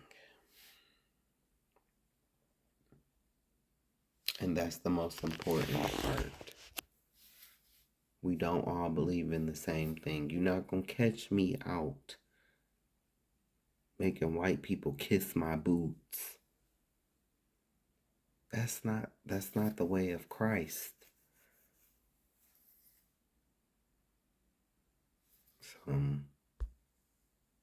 And this is the mindset of, I've got white friends, so I know there's plenty of white believers that don't believe this, but there are some that do. Yes.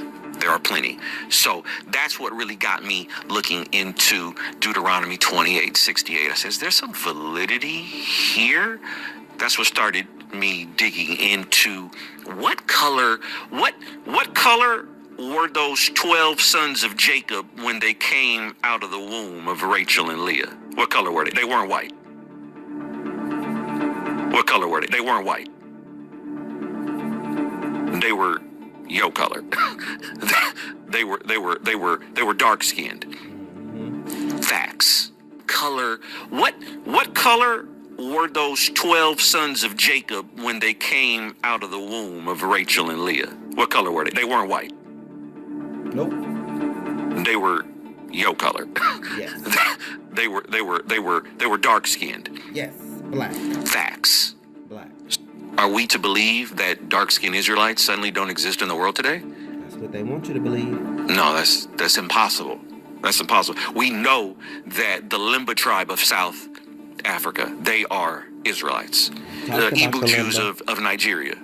Igbo. Ashanti. Cushite Jews of Ethiopia. They're Israelites. I've talked about all of them. They're Israelites. And they're dark-skinned.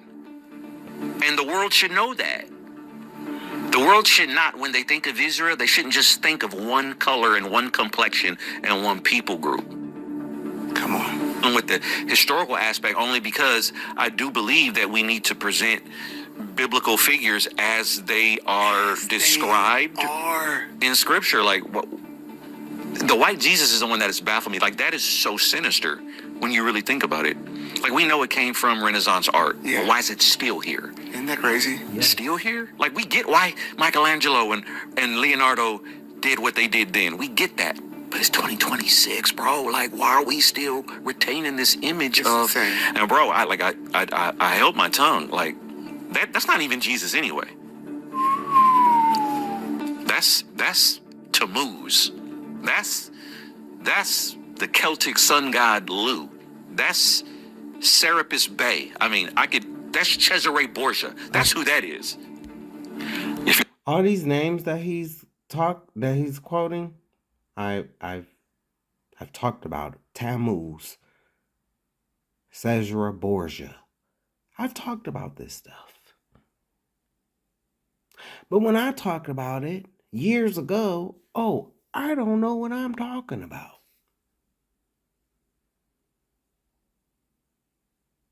But because he talk about it, now it's truth. Ain't that about a bitch? And in the end, people going, you thought you was hurting me. No, you were hurting the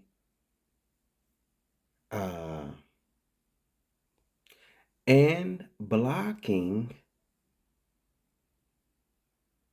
the blessings, the progression, and maybe even righting some of the wrongs for the family, for past mistakes done by other, but because of pride, ego, and jealousy. Pride, ego, and jealousy. Oh yeah, Little John don't know what he talking about. He crazy. No, I was right this whole time. It's you that's unlearned in the scriptures. It's you. And there's going to be a high price to pay for that. It is. It's not going to be pretty. I'm not going to, hey, I ain't been lying to you. I might tell you a joke, but I ain't told you no lies. It's going to be a high price to pay. I used to always say, man, these people better hope I don't ever blow up. These people better hope I don't ever blow up. Because then that's when they're gonna have to come to the realization that, you know, they can't just turn a blind eye. No, you were wrong. You were wrong. You don't know what you're talking about. You think you know about the Bible, about church. You don't know anything. The people that you listen to don't know anything. The people that taught you were liars. Liars. And they lied to you on purpose. You've been in this Bible for 20 plus years, or so you say, but yet you don't know any of this information. How, sir? How?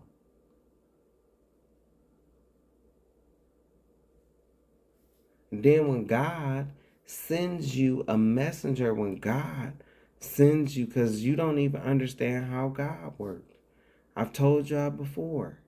I've told y'all. I'm going to go down through my video list. I'm gonna just show you the videos. I've done the work. I've done it. I'm going to show you. You don't understand how God works.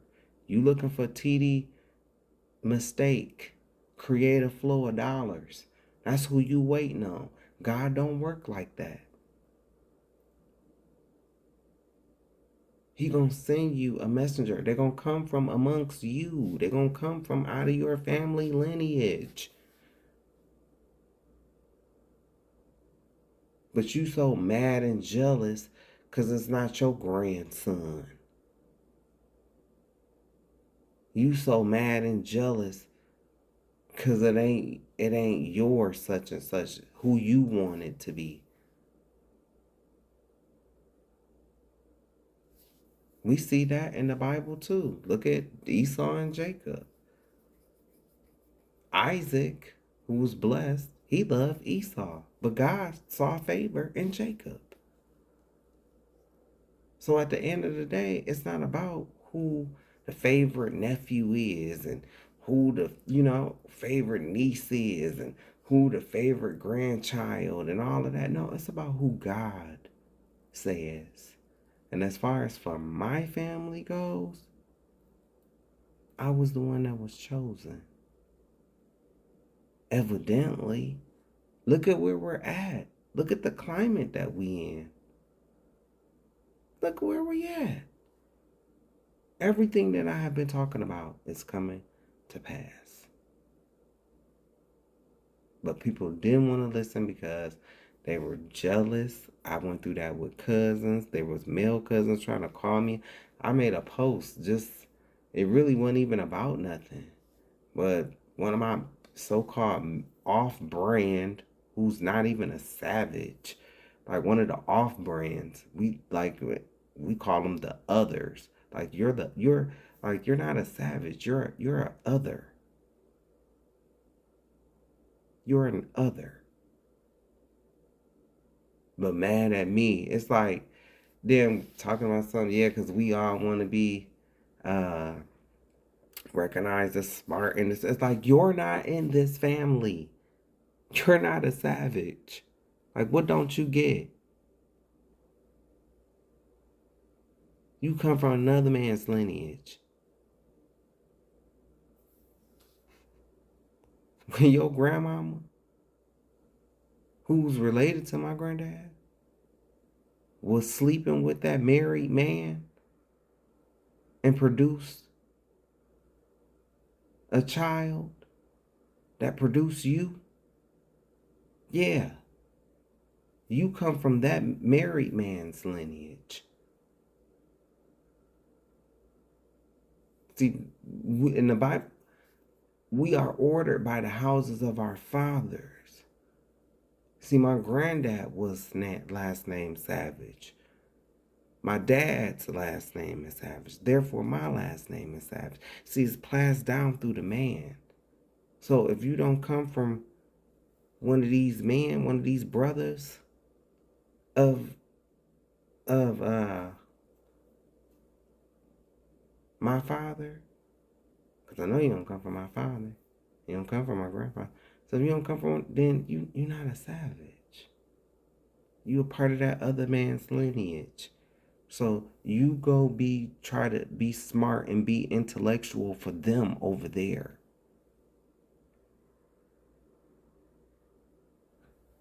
Because over here it don't matter. Who you are still the other. That's what you are. You're an other. That fat ass boy, he got so mad at me, right? Got so mad at me. Y'all, the post was so simple. Like, all I did was say Christmas was a man-made tradition. This guy really tried to, like, tell me that I think I'm God and all. That's what they say to you when they want to hold on to their traditions of God, of men.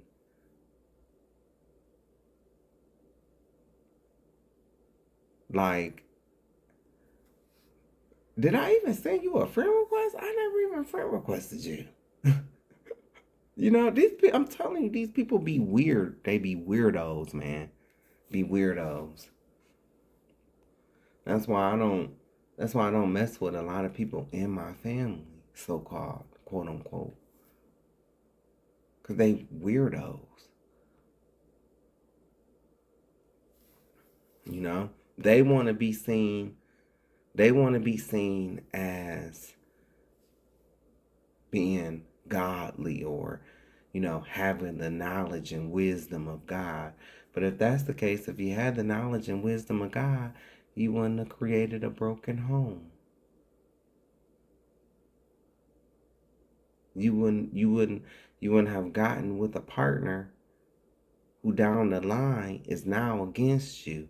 And now you have to be separated from them, which creates a broken home for the child out of that union. But if we was talking to God every day like we claim, I'm sure God would have let you know that, right? Fuck out of here. If we just look at Bible, it would make sense that he would have been the same color as Adam. Yeah. He's called the last Adam. If in Adam all died. Talked about this. I've talked about Adam and Eve. I have a whole series dedicated to Adam and Eve. A whole series. Died. If in Jesus all shall live if they believe. Come on. They must have been the same color. Come on. Same color. Who that is.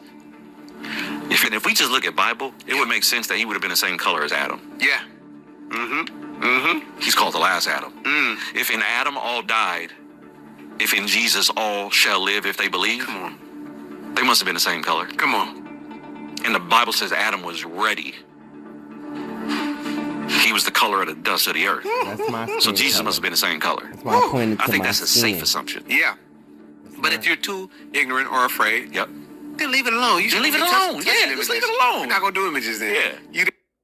And so when I was pointing on my skin, it's because ruddy means red complected, like me. That's what it means to be ruddy. It means to be ruddy like me, like Fred Price Jr. Doctor. Excuse me. And yeah, I talk about some of the things that I've been through with my family because this is going to be a culmination of things that I have been through with my so-called family. And see, I have the type of family that they like to do shit to you and then they want to come back around when they have egg on their face and they don't want to apologize for what they did. It's the whole, well, we family, so we should just, bury the hatchet. And nah, I ain't that. And I'm not Joseph. I say it all the time. I'm not Joseph. I always say Joseph was a better man than me. Cause baby, well, I don't know what y'all gonna do. Cause we full here. You gonna leave us out here to starve? Well, I mean, I don't know what y'all gonna do. I mean, y'all sold me into slavery, right? Y'all left me to die, right? See, people can't take that. They can't take when you show them the same energy that they showed you. They can't take that. Because a lot of people today, especially in today's time, they want to be able to dish it. But when that energy circles back around, because it's going to circle back around. It is. It's going to circle back around. They not ready for that. And I'm here to let it be known. I ain't forgot not a damn motherfucking thing. I ain't forgot. I haven't forgotten. It's not even a real use of coming forth with an apology because it's like, fuck you and your apology. You want to apologize? This is what you do for me. Find the nearest cement wall and I want you to rear your head back and launch your head forward and hit your head against the wall.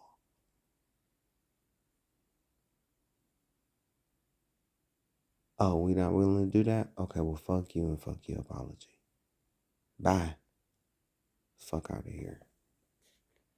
As I said, this is the channel, the Book of Savage. These are the playlists. This is a public playlist. Happy White History Month. Why many Christians are going to hell. The Adam and Eve series. Told y'all. It's coming from the Ethiopian Bible. My core beliefs. The Judah Savage series. The Black Church is dead. My message to black people. My farewell letter to being a fag. So, all of these are public playlists, okay? And let's take a look at the videos. So, this is my latest, like I said, this is my latest series right here. So, we're going to skim through this.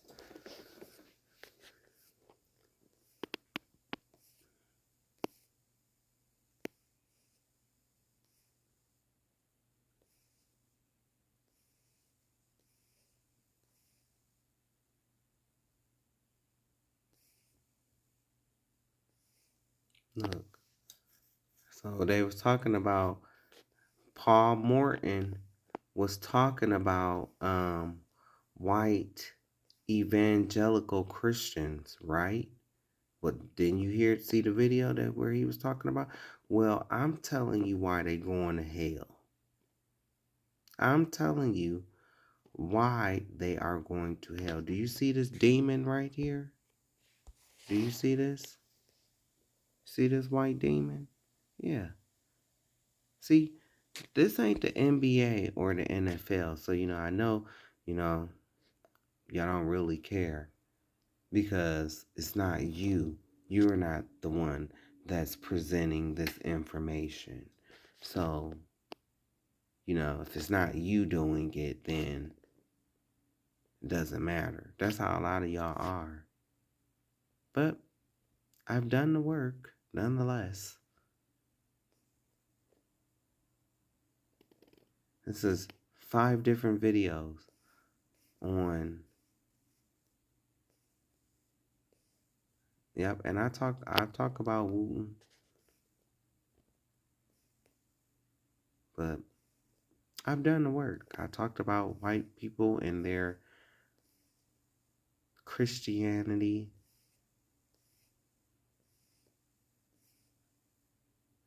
Look, this video right here, this video, I'm showing you how TBN, how they are Illuminati. I'm showing you.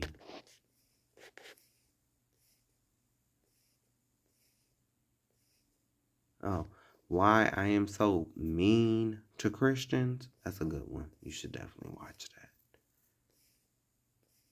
How the church scams you explained. That's a good one. Definitely should watch that one. My rebuke of Tucker Carlson. We loved him in The Color Purple. He played Miss Millie.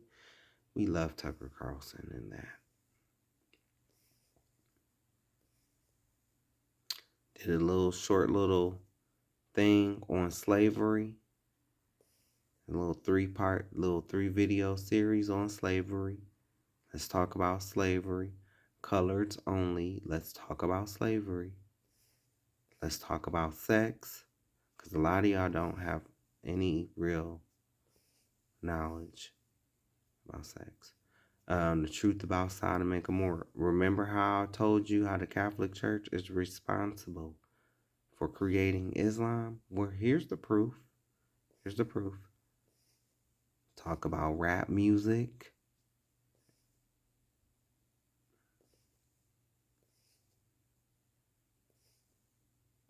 I talk about these fake preachers. That video got, so some of my videos do get views sometimes. But yeah, I went in. I snapped on this. You see, I got 3 likes too. But I went in on this Marvin Winans, Marvin Sapp, Brianna Carnisha. I tried. This is a really good video right here. What is a prophet? What is a prophet? It's a good video.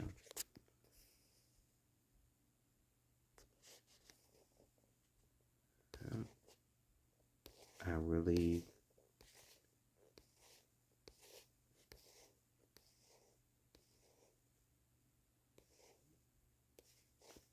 This is me talking about Tribe of Levi, who was Haiti. Me addressing the white LGBTQIA community. Look, this video.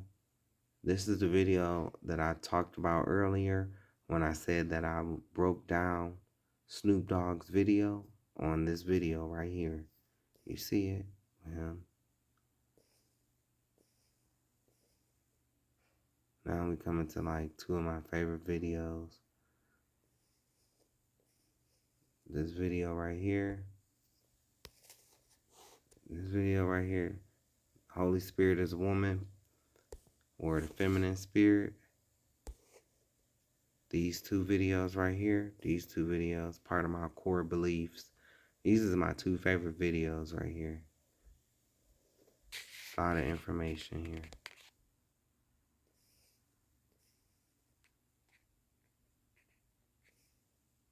And we're here.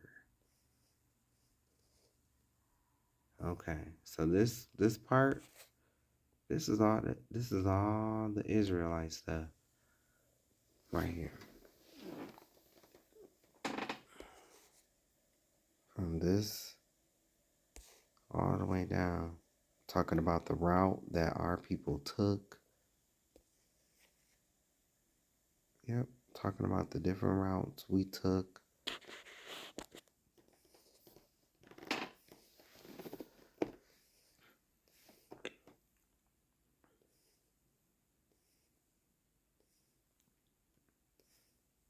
Talk about my work experience.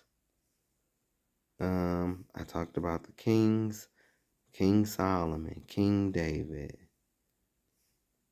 the real King James. Now we starting to get into lessons from a year ago. You know, and look, these two Esau white folk are the end of the world. I've been teaching these two lessons right here. The downfall of the white man. I've been teaching these now for the past 10 plus years. And the stuff that I've been saying is coming to pass. I talk about these luxury label in this video. Talk about Black Greek fraternities in this video. My message to the black man and woman. Remember I talked about how I had a message to the black man and woman. I'm telling you about the Illuminati and Freemasonry.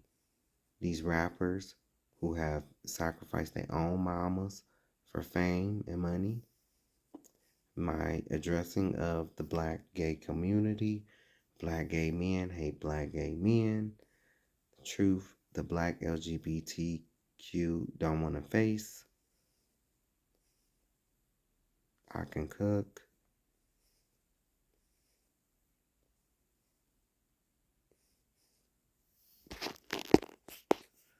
Truth about Jehovah's Witnesses. Truth about the Mormon Church. There's a big historical receipt. Definitely need to watch that. Definitely.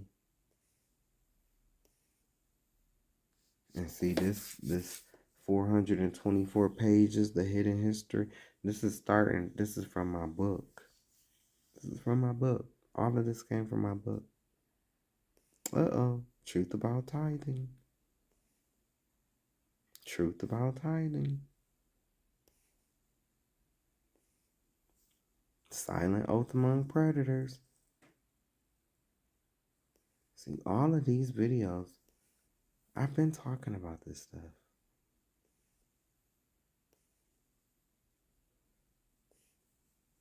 This why your ass is so big, taking up a whole church pew. This is my pork lesson. My lesson against pork. The silent oath among predators. That's about those preachers, and there were some pastors who got busted for trafficking a 16-year-old girl. And then one of them, his wife, worked for the Children's Services Board, and she was in on it. So much for protecting black women, right? But then the next video, and this, the buyout welfare. So, and I think I'm gonna redo this video. I'm gonna leave this the original, but I'm gonna redo it because there's a part that I want to add to this. And so, but this is me talking about. I tell people all the time, like, the black LGBT, black gay men specifically, and black women were given an advantage. A path was opened for the two. And it was to make the heterosexual black man jealous, you know, and to keep them back, you know. And I talk about in this video, the rapture. How a lot of y'all think y'all gonna be raptured. This is my lesson. Then I told you it's the pork. And then talking about the new year, how the new year starts in March. The Immaculate Conception, talking about the Trinity. Talking about the Trinity, I believe in the Trinity. The Most High is the Father. Holy Spirit is the Mother. Christ is their child. Male and female, he made thee in thy image. It's because God is the Father. He's the masculine. Holy Spirit is the mother. That's the feminine. Man and woman produce child, Christ. Why I don't celebrate Christmas. The buyout, talking about the oath that a lot of these pastors took.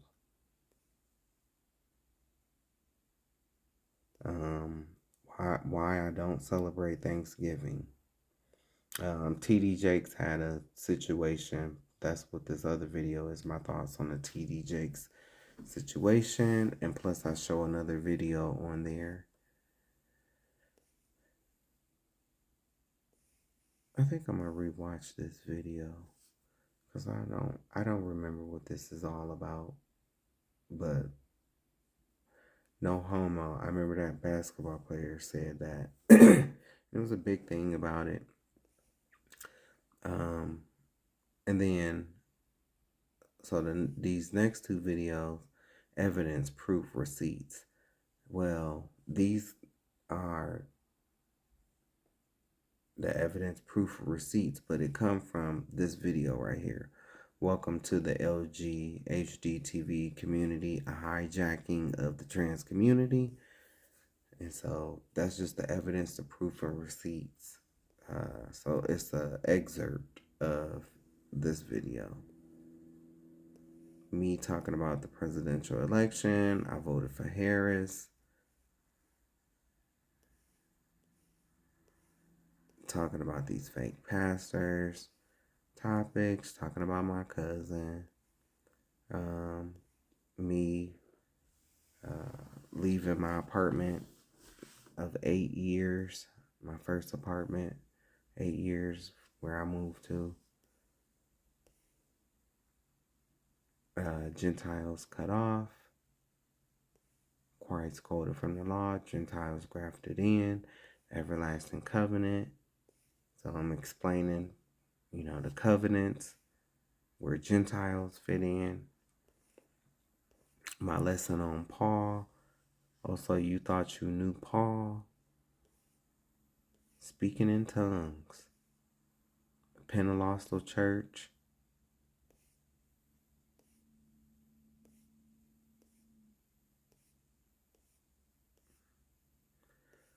My John 3:16 deception. Oh, I answered your question. The answer to why do they hate us? I told you. Facts we should know about Christ. That was a good one. The real names of God and Christ. Christ, the controversial Messiah. The best lesson on Christ that I have. Because, certain people try to hit me. Well, what about Christ? What about Christ? And then I start talking about Christ. And then they try to move the goalposts farther.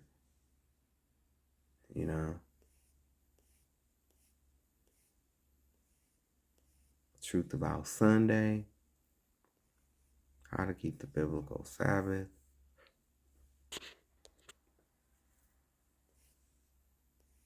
I have a few questions. Saints. How the kingdoms got their beasts. The truth about yoga. Truth about tithes. Who created evil? Truth about Jehovah's Witnesses. The truth about Islam. As in the days of Noah. Talking about the Great Flood. And then also talking about what Sodom and Gomorrah was like. And then it's the last chapter of my book. So I've done the work. Very first video posted 2 years ago. So I've done the work. Now I'm gonna end with this because it is 5-something in the morning. So I've enjoyed filming with you. But I have to lay down because brother getting a little tired. But no, I'm gonna end with this though. I've shown this video before, and this was some time ago. And the reason how you know it's some time ago because this man now has dreads. But this is Bishop Omar Thibodeau. It begins. Now, last night, the leaders of the Arab world had a meeting in Egypt. Did y'all see that on our news? All the Arab leaders got together in Egypt to talk about what they're going to do about them recognizing Jerusalem as the capital. Pike said the last war would be between the Zionists and the Muslim world. Albert Pike, by the way. Albert Pike, who I've talked about as well for a very long time. Yeah, him. Albert Pike. All right? This is where we at. This is where we at. Y'all still up out there? All right? It's so bad, we received a letter. Philadelphia. Philadelphia received a letter from the Islamic leaders. I don't know why, Keith. They must know we crazy over here. You understand what I'm saying? So we receive a letter. Now, this is going to blow your mind, all right? Because James, am I lying? All right, we receive a letter. Now, let me show you a copy of the letter. We receive it in English, and we also received it in Arabic. Amen? And they are burnt about this recognition of Jerusalem. Now, why they done said that to me, I don't know. A lot of people going to be watching me. You're going to see all kind of people at the game today. Go whosoever.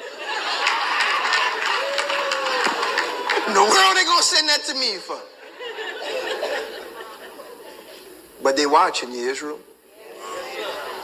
They watching you. You got time clock. They watching you.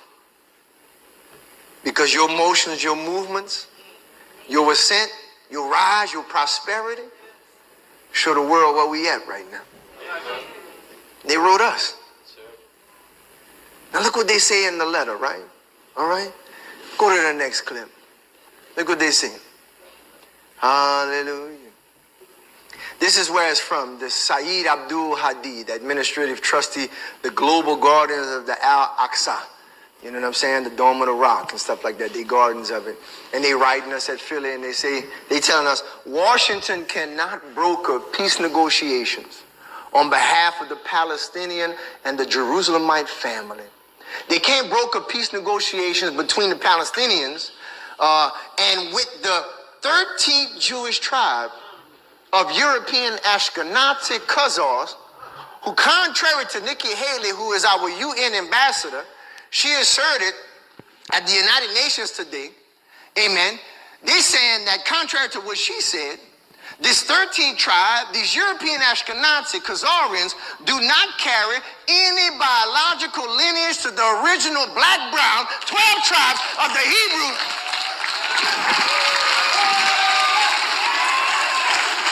You know,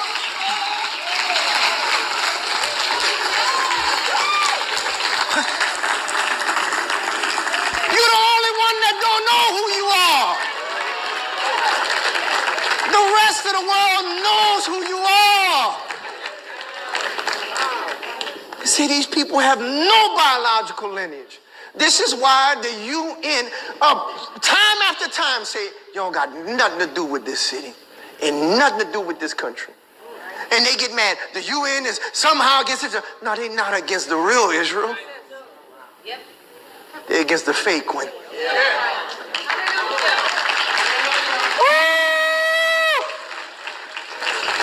That's what these people wrote to us, man. No lineage to the original black-brown 12 tribes of Hebrew Israelites. They can, nor can they trace any historical relation to Jerusalem or Palestine. You're the only one don't know who you are. Now fast forward to today, now you have Tucker Carlson calling these people out. Now you have Tucker Carlson calling these people out. But just remember, when Little John told you this, you said I was crazy. I didn't know what I was talking about. But it looks like it's you. It looks like it's you that don't know what you're talking about. You've been in the Bible for 20 plus years. It's pretty sad. Of Hebrew Israelites. Nor can they trace any historical relation to Jerusalem or Palestine. You're the only one don't know who you are, Hebrew. It's time to wake up. Time to wake up. Time to wake up. That brown skin you got is not a curse, it's a blessing. That woolly hair you got is not a curse, it's a blessing. It identifies you, and God has set a seal of love upon you. Know who you are and know whose you are. The rest of the world knows. The rest of the world knows. Only we who are asleep in slumber in America don't know.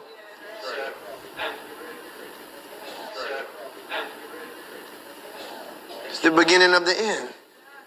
Right. And they done put their hands on the accursed thing.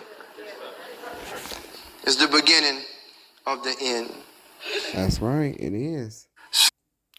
It sure is. It's the beginning of the end. You need to read 2nd Ezra 6 verse 9. It's the beginning of their end. And it's the beginning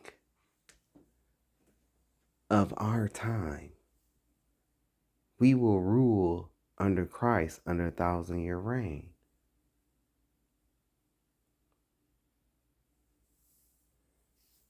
You are going to have to deal with what was inside of you. Because there are many men who are like my dad. Just couldn't see it.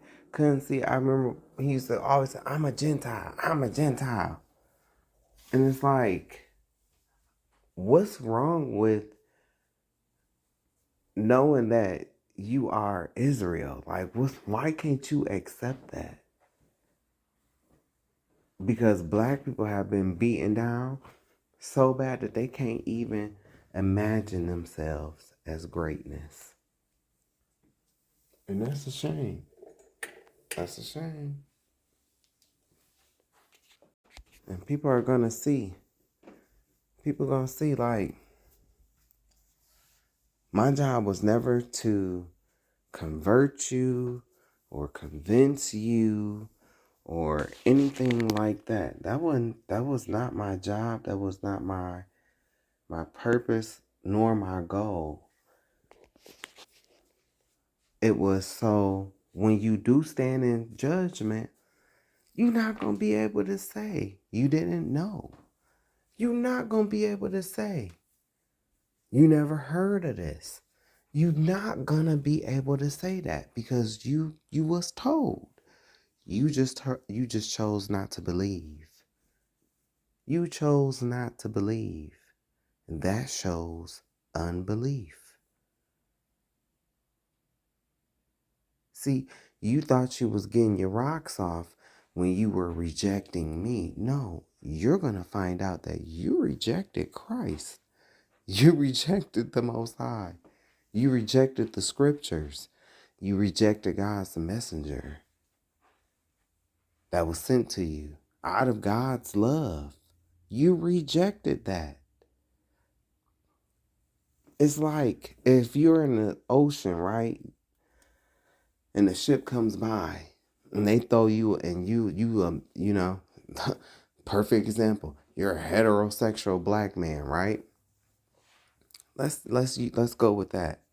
Cause you know you're a macho and everything else, and you're in this ocean, ship comes by. They throw you, you know, one of those tubes, one of those life rafts, Well, because the life raft or the inner tube or whatever that thing is, that circle thing that they throw you, because it was pink and it had glitter and it had sequins and rhinestones and looks real gay. Because it's that, you wouldn't grab a hold to it. And so you died. And so you died. Then you get to heaven. Like, well, God, why they throw that? Why didn't you take that, stupid? That's how it's gonna be. But because the life raft didn't look how you wanted it to look. Because the life raft wasn't to your liking. You rejected it and you died. Whose fault is that? That ain't my fault. That's why it's so easy to walk away. That's why it's so easy for me to like shake the dust off my feet and walk away. Because I know that I did try. I tried. You wanted TD Jakes. You wanted Creative Floor Dollar. That's who you wanted. But they was just there to get your money. They weren't there to help you. So you are going to have to deal with that. You are going to have to deal with why you don't have any spiritual discernment. I'm serious. I mean, I got people that's known as prayer warriors, quote unquote, but yet they don't know this stuff. You ain't no damn prayer warrior. You know? But it is what it is.